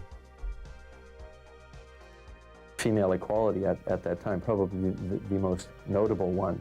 And I read a lot of her stuff, and it really made me aware of the struggle. It was the start of. I think that's one time where you just take it. Overtly. You take it. That's a major benefit, if you ask me. The men were in charge in 1912. I mean, just flat out, they were running the world, and so they created this worldview in which the women were inferior and required protection. No woman could go unescorted, or as they said in 1912, unprotected. You know, so that when the men screwed up and ran their big, you know, symbol of male conquest of the elements into an iceberg and it started to sink, they had no choice but to step back from the lifeboats and allow the women to live. So in a way, they were hoist on their own petard. You know, they were killed by their own worldview, and I love that. You know, all these sort of men standing around in their tuxes, looking at each other, going, "What the hell went wrong, old man? This is not supposed to be happening." And so Rose, you know, our young heroine, is trying to burst out, you know, of this repression, this gilded cage. So that, you know, that's an interesting time. And then of course you have the class system working at the same time as well. It was a very pronounced class structure in America as well as England. You know, we associate class structure with England, but in America it was the same thing. You had this incredible wealth, this incredibly refined elite, and then of course you had the sort of the great unwashed, the working populace, and you know the gulf between the haves and the have-nots was very great. But I think one of the great metaphors of Still Titanic the case is today, that Titanic although is the world, lower class lives much better than it used Titanic, to. Therefore, is about the end of the world. Then it can be seen as a kind of microcosm And in our world right now, the gulf between the haves and the have-nots is just as great as it's ever been. Yeah, there are still, hundreds of millions of people on the brink of starvation, and yet great concentrations of wealth and power. So this is the eternal, this is human nature, as it will always be. So that's why the Titanic story still has as much weight today as it did in 1912. The use of the close-up, and in this case, with the voluminous Kate Winslet, right. Leonardo DiCaprio, but again, Jim, what you do with the faces of Frances Fisher as the mother and Kathy Bates as the unsinkable Molly Brown are incredibly rewarding. Thank you. That's a great compliment. Yeah, that's what we really set out to do here was make an actor's picture, and yeah, the way he just worded that was perfect. The faces, Rose's mother, and I guess the Molly Brown character. So much of their acting in this movie was their face, like. And that takes a lot of work. I mean, it's hard to say dialogue well, but it's also hard to just act without saying anything. And, take your pick. They're both hard at high levels. But the actress that plays Rose's mom, she has great expressions. I mentioned it before, but when she says she looked at him like he was an insect. Perfect shot of that on her face. And later on, when Jack's telling her about the fact that his address is on the Titanic right now, that's where he lives. She's just like, you think that, granted this is with dialogue, and you think that kind of, how does she word it? That kind of pitiful existence is, what does she say? So, that kind of ruthless existence is appealing, do you? And the way she delivers that in her face, couldn't have done it better. And to get into the, almost in a way, a great close-up takes you inside the mind and inside the heart of that person. But part of what we set out to do was to take the audience through the screen barrier and give them a subjective experience of this great, moment in history. And the way you do that, ironically, I think the way you find the truth of that is through fictional characters, because their passions can be greater than maybe an actual thing that happened to an actual person who survived. Their passions can be so much more enveloping for the audience. And once you've been sucked in via Jack and Rose, now you're on Titanic and you can't get off, and you have to go through the whole thing. Yes, and I don't know if I really hit that point yet. I think I'm thinking of the reaction video I did where I did kind of mention that, but the vehicle he used to get you involved in the story and the Titanic and all that was a love story. And some of the criticism of the movie, and still to this day, was that he had turned a historical tragedy into a love story, chick flick, whatever you want to call it. So what? As he just said, that was a vehicle to get you to care about the event, as opposed to just, the ship's sinking. That looks kind of not fun. Like, you're invested in the characters, so you don't want them to have anything bad happen to them, and the ship is sinking around them, so it makes you more invested in what's happening and the tragedy of it, and you're invested in the story as a whole. Like, when I hear that criticism or read it, that, like, what else, what's the alternative? What did you want? Did you want a documentary of the ship? Because that's not what this is. It's a movie. I don't know of a better way. You could do it a different way, but I don't know of a better way to tell that story, to get you invested into two characters and with some interesting side characters. And then the ship starts sinking and you care about what happens. And the tragedy as a whole. What is the criticism? I don't understand that. I will never understand. Like, what he did was great. I don't know how you, maybe you could have centered it on a family instead of a young romance. That would have still been appealing. Probably would have been successful, but I don't think it would have been as what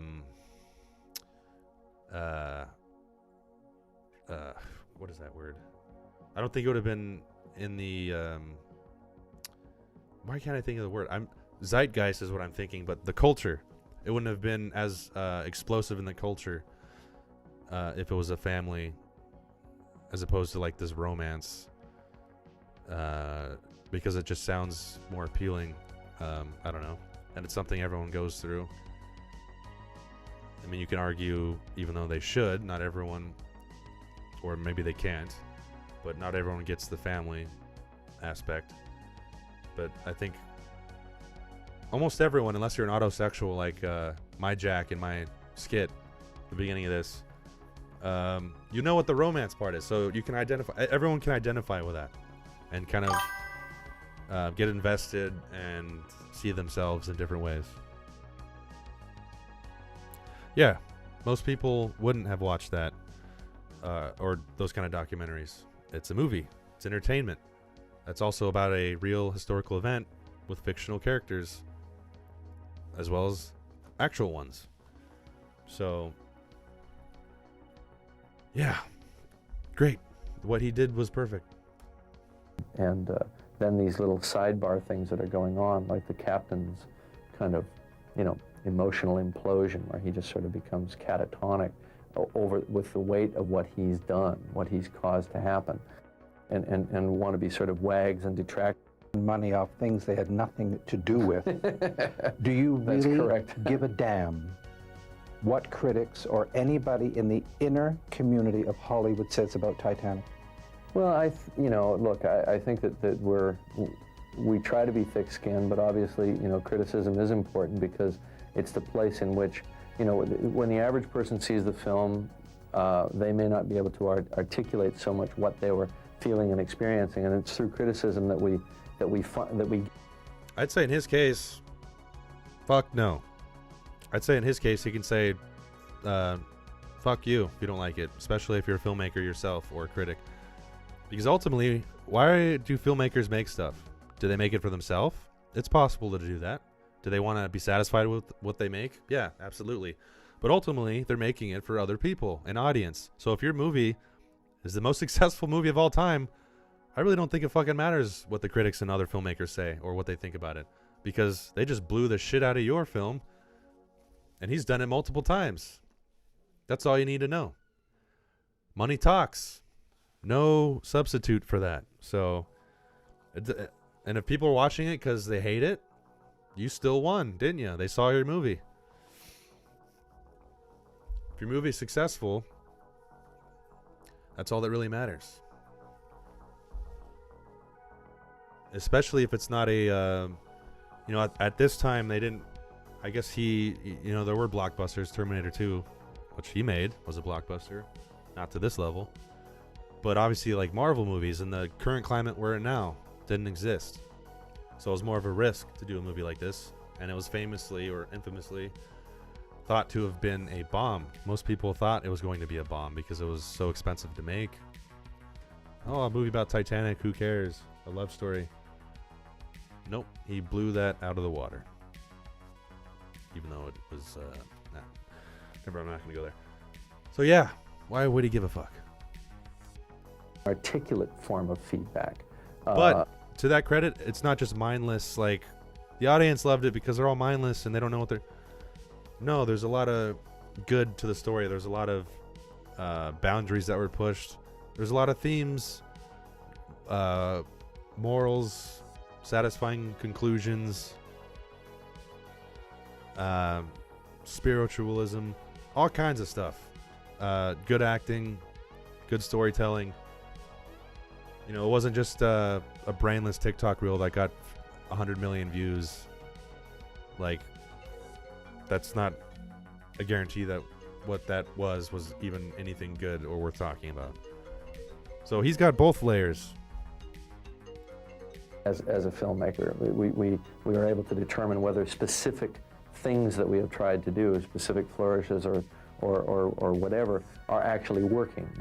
Because you're into the minds of specific people who know how to articulate them. I mean, obviously, the great equalizer when you're making a populist film, which I think this is the box office. And if people are liking the film, then it's all justified. It's all okay. But yep. I don't think that justifies some of the shoddiness in Independence Day, just because it made a lot of money, you know, quite frankly. And I don't usually diss other films, and I like that film. I enjoyed it, but it's not a film I could have made.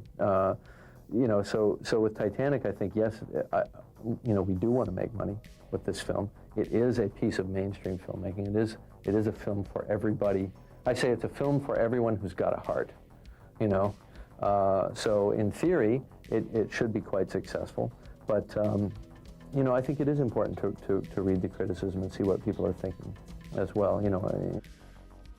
I think when in terms of critics and other filmmakers, you don't have to love Titanic. You don't have to think it's you know, your favorite movie or even in your top 10. But to actively criticize it or to try to discredit it, that's where I think if you're doing that, or this is mainly of the time because it's just different now. But, you know, of the time, people doing that, I would say it's mainly just jealousy. Like, the fact that, really, that movie, that's the one that got $1 billion, it's the most successful of all time? Wasn't even that good. There's so many blah, blah, blah. Like, at the end of the day, people liked it because there's no replacement for those numbers. But, like I said, it wasn't just hollow, and there's tons of filmmaking effort and love thrown into it that I think is undeniable. And I don't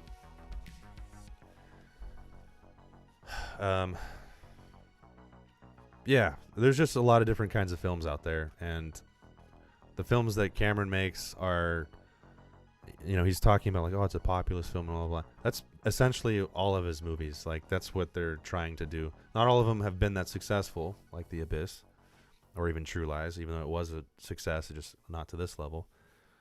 But that's what's special about him, is he's got some kind of weird connection where he, because he's got so many, like, it's undisputable, he's so many of his films, if they're not the best, if they didn't better the original film that he also made, they were insanely successful, and he's done that multiple times. So that's his special thing, like making these mainstream movies that I would say are still artistic and auteur-like. They're just easily digestible by the normal person. It's not some film that it's just so specific and artistic that only a certain subset of people are going to like it and appreciate it. I mean, those films are great too, but like, there's still it's hard to say, because I'm a fan of both of those kind of films. I like, you know, obviously a huge Cameron fan, all of what he's done, and I have nothing against successful films. Like, I like some Marvel movies up until Infinity War or the Infinity Saga. I don't like anything else after that. But yeah, I was a big fan of those Marvel movies. I would see them every time they came out in theaters. I'm not one of those like mainstream guys who's like, I only like the indie shit. I like it all. There's a place for everything, but it's also like, you're not better than someone because you made this great, you know, indie artistic film and that's all you make. Because clearly you're getting that, but you're missing the other thing where people actually want to watch it. You know, not just this little group of people over here. So yeah. I'd say the successful part's harder to do. Otherwise, there'd be, you know, tons of movies that made $1 billion. In a more articulate form. It's good to see you again. All right, good to see you too. I wish you well. Yeah, that was a good one. That was interesting. There's literally so much content out there. I'm probably gonna have to revisit this one. I might do that for a couple of them, but I think definitely this one in the future. I'll have to find a new element to do that, maybe. Maybe one day I could get somebody on this to talk about it.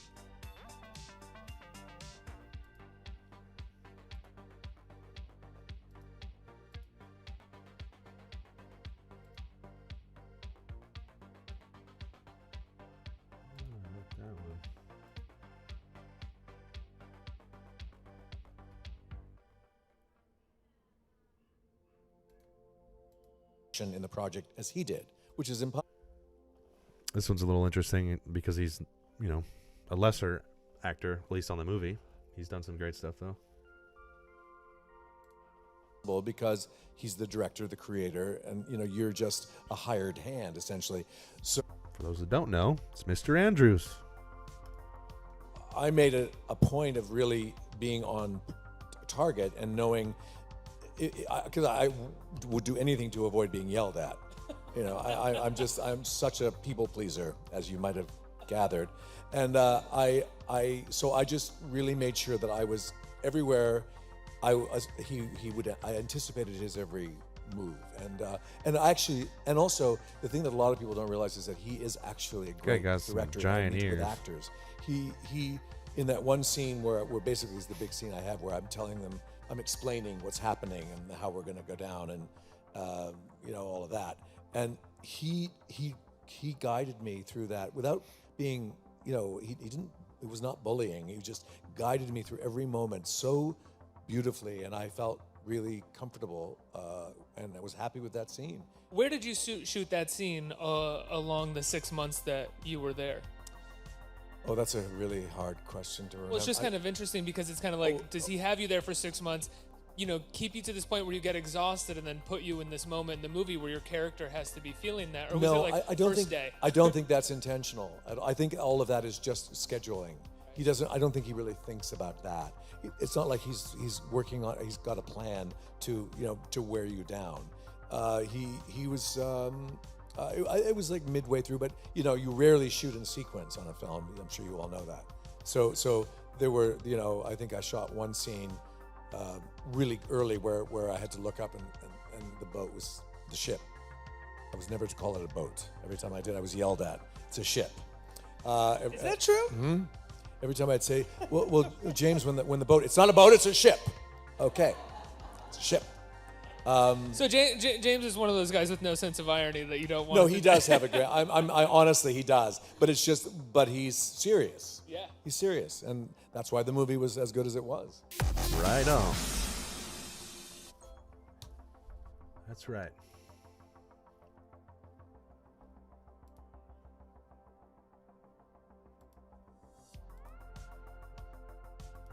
Oh, that's not bad.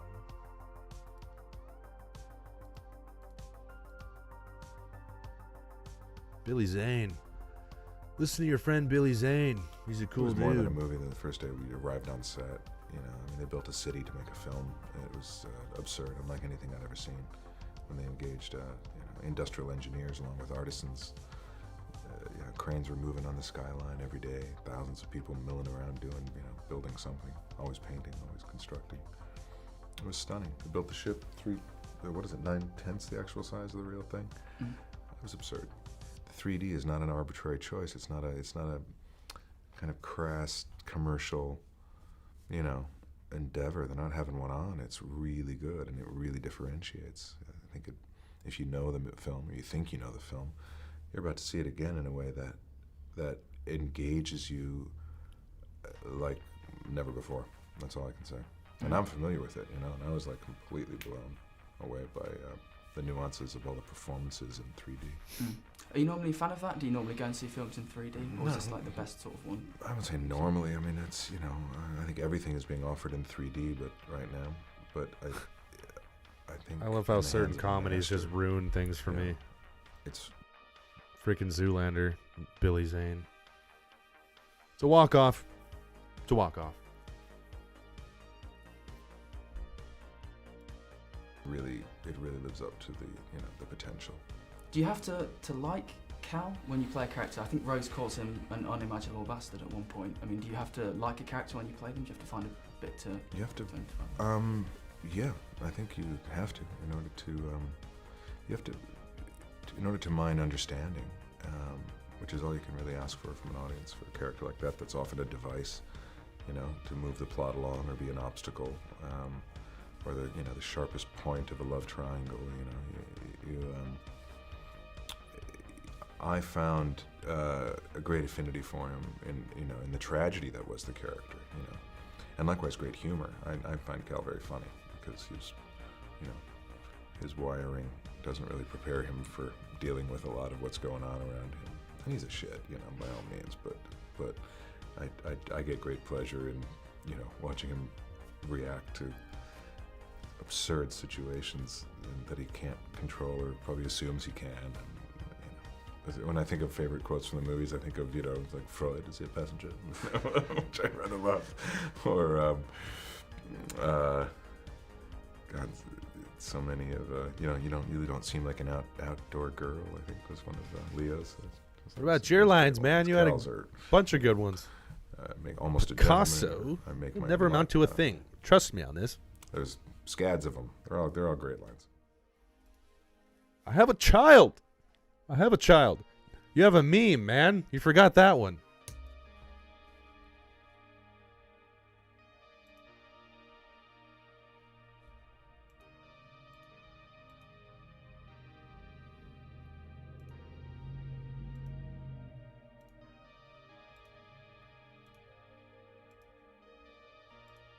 A love story. Leonardo DiCaprio and Kate Winslet. Straight away? Yes, we did. Yep. I mean, I can't deny it. We really did. We get a hit bit it of off straight away, Kate and it and really Leo. wasn't a problem. I'd thought that it would possibly be a problem because I was aware that he might have a sort of.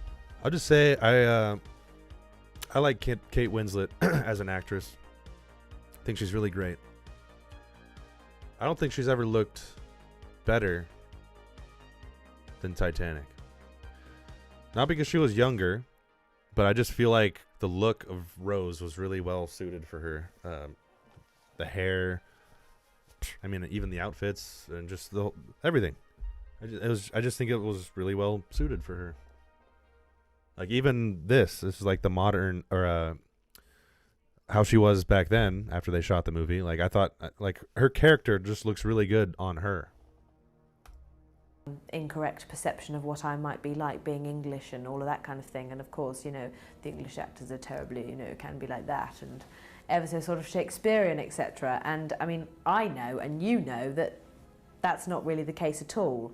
But, you know, one can understand an outsider's impression. And I just was as relaxed as I possibly could be. It was never a part of it. But I was going to, because he is absolutely beforehand. It's going to be hard because, you know, what if I really fancy him? And I so thought that I was going to because he is absolutely gorgeous. He is. There's no two ways about it. But And then I learned he's a freaking retard, so I was like, oh, this is going to be easy. Pretty face, but nothing to talk to. To do this picture was to work with each other too. And, you know, as soon as it became even deeper when we started doing the movie, because we definitely needed, you know, a shoulder to sort of lean on, and we were there for each other constantly. I mean, when you shoot a movie for up to 7 months, you need, and through all the stuff that we had to do in this movie, you need somebody to, you know, vent with.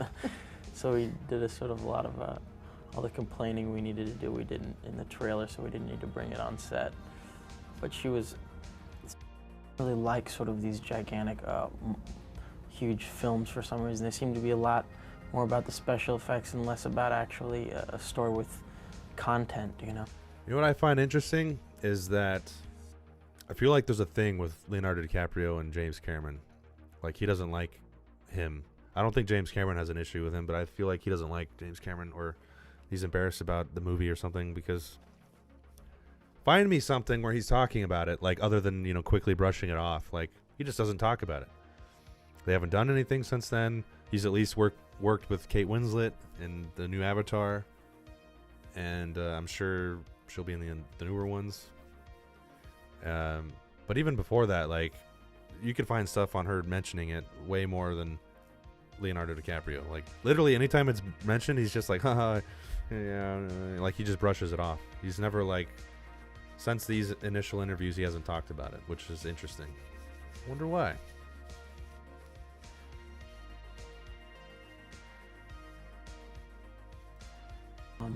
I didn't want to discriminate against this movie just because it was huge, because it was a terrific script, you know? It was a great character, and overall, it had a lot of important things in a movie. So it was an interesting sort of thing. I, took a chance and tried something different here. Is really what it was about, and flew to America, flew to LA and did a screen test, and The rest is history. Speaking of those screen tests, if you want to see something weird, go find those screen tests.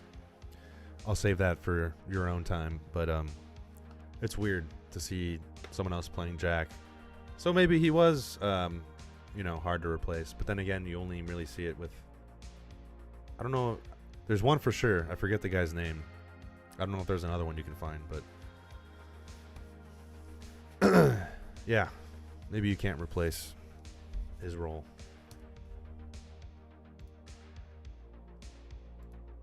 And the clinch, and then God forbid if we started. Not doing that. Not that one. Got a good shot on this thing? Yes.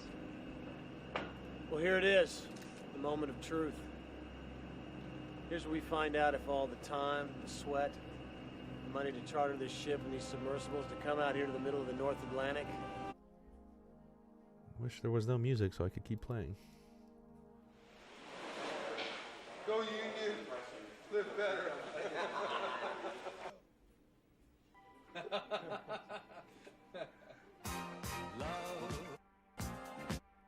know what I mean? You know what I mean? You know what I mean? You know what I mean? You know what I mean? You know what I mean? You know what I mean? You know what I mean? You know what I mean? You know what I mean? You know what I mean? You know what I mean? You know what I mean? Who made this? Who made this? You know what I mean? Don't push too hard, Anatoly. You just sunk this up. You just sunk it. Killed us all. Man. We've been counting the number of times Josh says, shh. He's our first. Okay, this is the opposite of handsome Squidward to Jack and Rose. That's what these people are. ID, and he says shh all day long. All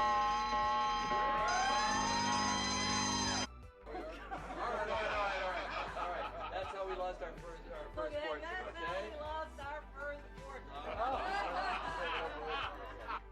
So yeah, there wasn't enough of this done. Where just people were filming the day-to-day behind the scenes. Wish there was more of it. I'm glad that you can find it for this movie.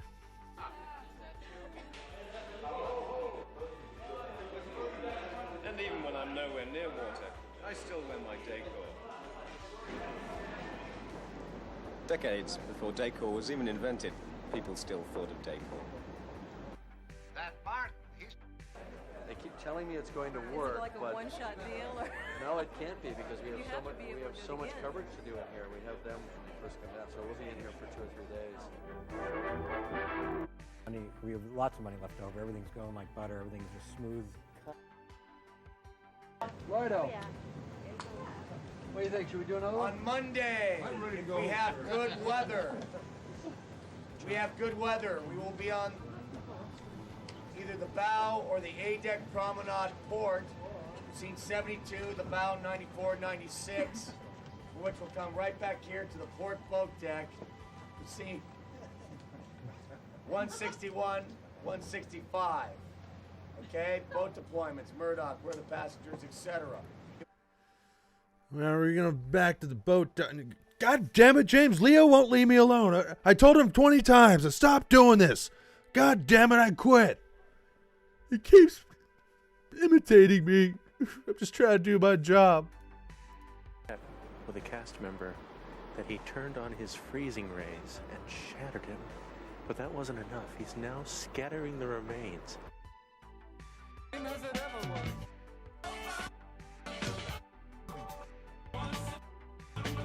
Damn it, who put the song on it? Killed it. Anyway, it's cool stuff. All right. This, I could keep going on and on. There's literally so much stuff. And I love Titanic. But I got to start wrapping it up here. 1 second. 1 second.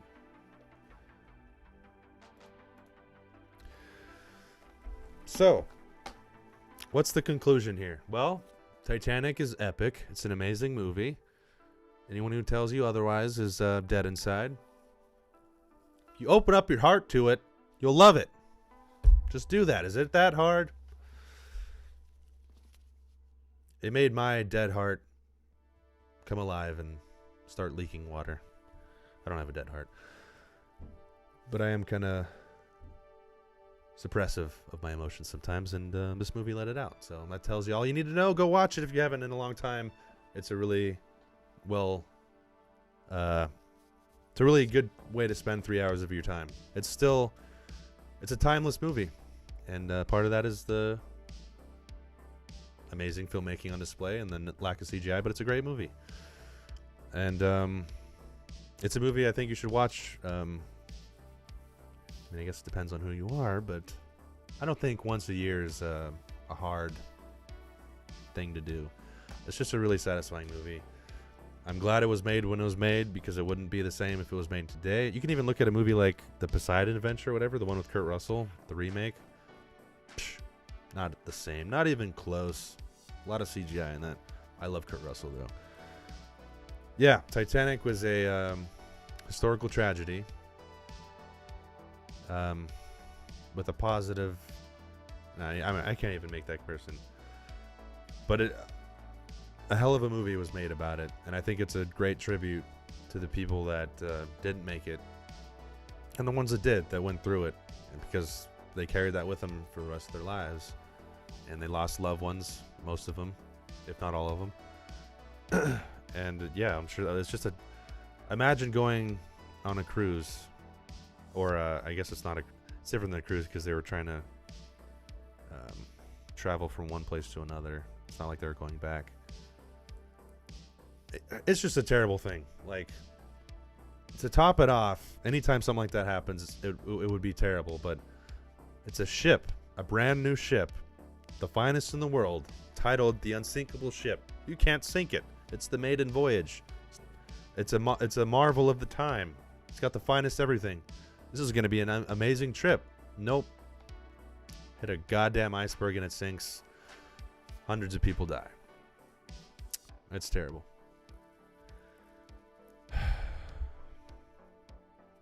I don't think I can express enough how much I think... Clearly the audience loved it. People still love it, but I just don't feel like it gets the total appreciation that it deserves. The recognition. I mean, I say that in the 111 Oscars, but like it's just the feeling around it. I feel like it's not as appreciated as it should be. Like movies like The Terminator, Terminator 2, Aliens, those get the appreciation both from the audience, the fans, and other filmmakers. Movies like Titanic, it doesn't. And I think a lot of that is because it was so successful. It's just easy to, or you don't want to give it that. Like, yeah, the audience liked it, but it wasn't even that good. I mean, there's like this film. It's, wrong. That film you just mentioned was great, but so was Titanic.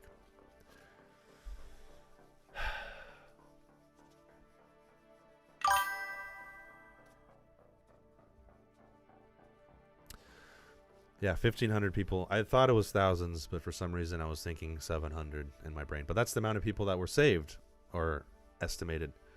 Yeah, it was 1,500 that died. So thank you for kickstarting my brain there. I do go brain dead sometimes. It's terrible. Terrible bull. Is it worse to die in a pointless war, or going on a ship like that and hitting an iceberg and freezing and drowning to death? I don't know. But it's pretty bad. Tragic is maybe not even the right word to fully encompass what that is, but a shitty movie was not made to honor it. A very good, epic movie was. That had a lot of heart to it, an amazing score, many, many, many layers of awesomeness. 700 were crew members.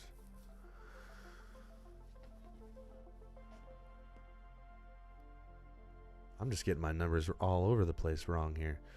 I think the amount of people that were saved were in the 500 range, 600 range or something. That survivor had mentioned that they could have saved around 700. That's what the full capacity of the boats were. So it was a little bit less than that. 5 something, I think. But 700 were crew members. and I'm sure most of those died, except the ones that had to man the lifeboat. Lucky them. Thank God I was the lifeboat guy. That was my responsibility. Woo! You're the cook? Sorry, buddy. All right. I just don't want to give it up because I love Titanic. I want to watch it again right now.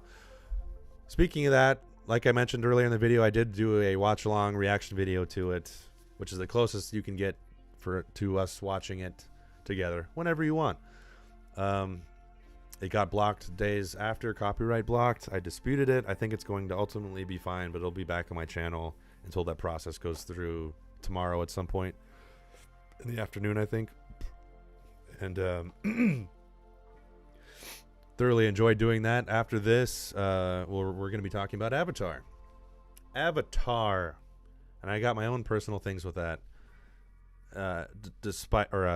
In addition to the greatness of that movie, but like a personal meaning of that movie to me. That's going to be next Thursday, 6 p.m. And then after that, The Way of Water. So I will be doing a reaction watch along to that, which should be coming out in the next couple days. And then we'll talk about Avatar live after that. So can't wait for that because that's a whole... I love Avatar. I can't express that enough. But this has been awesome. I love talking about Titanic. Thank you for joining me, especially if you've been watching for... this is going on 2 hours now. I could, double, triple, quadruple this and keep talking about Titanic. Maybe I'll revisit it because there's a lot to talk about. But yeah, this was awesome. With having said all that, what was I going to say? All right. There's only one thing left to say.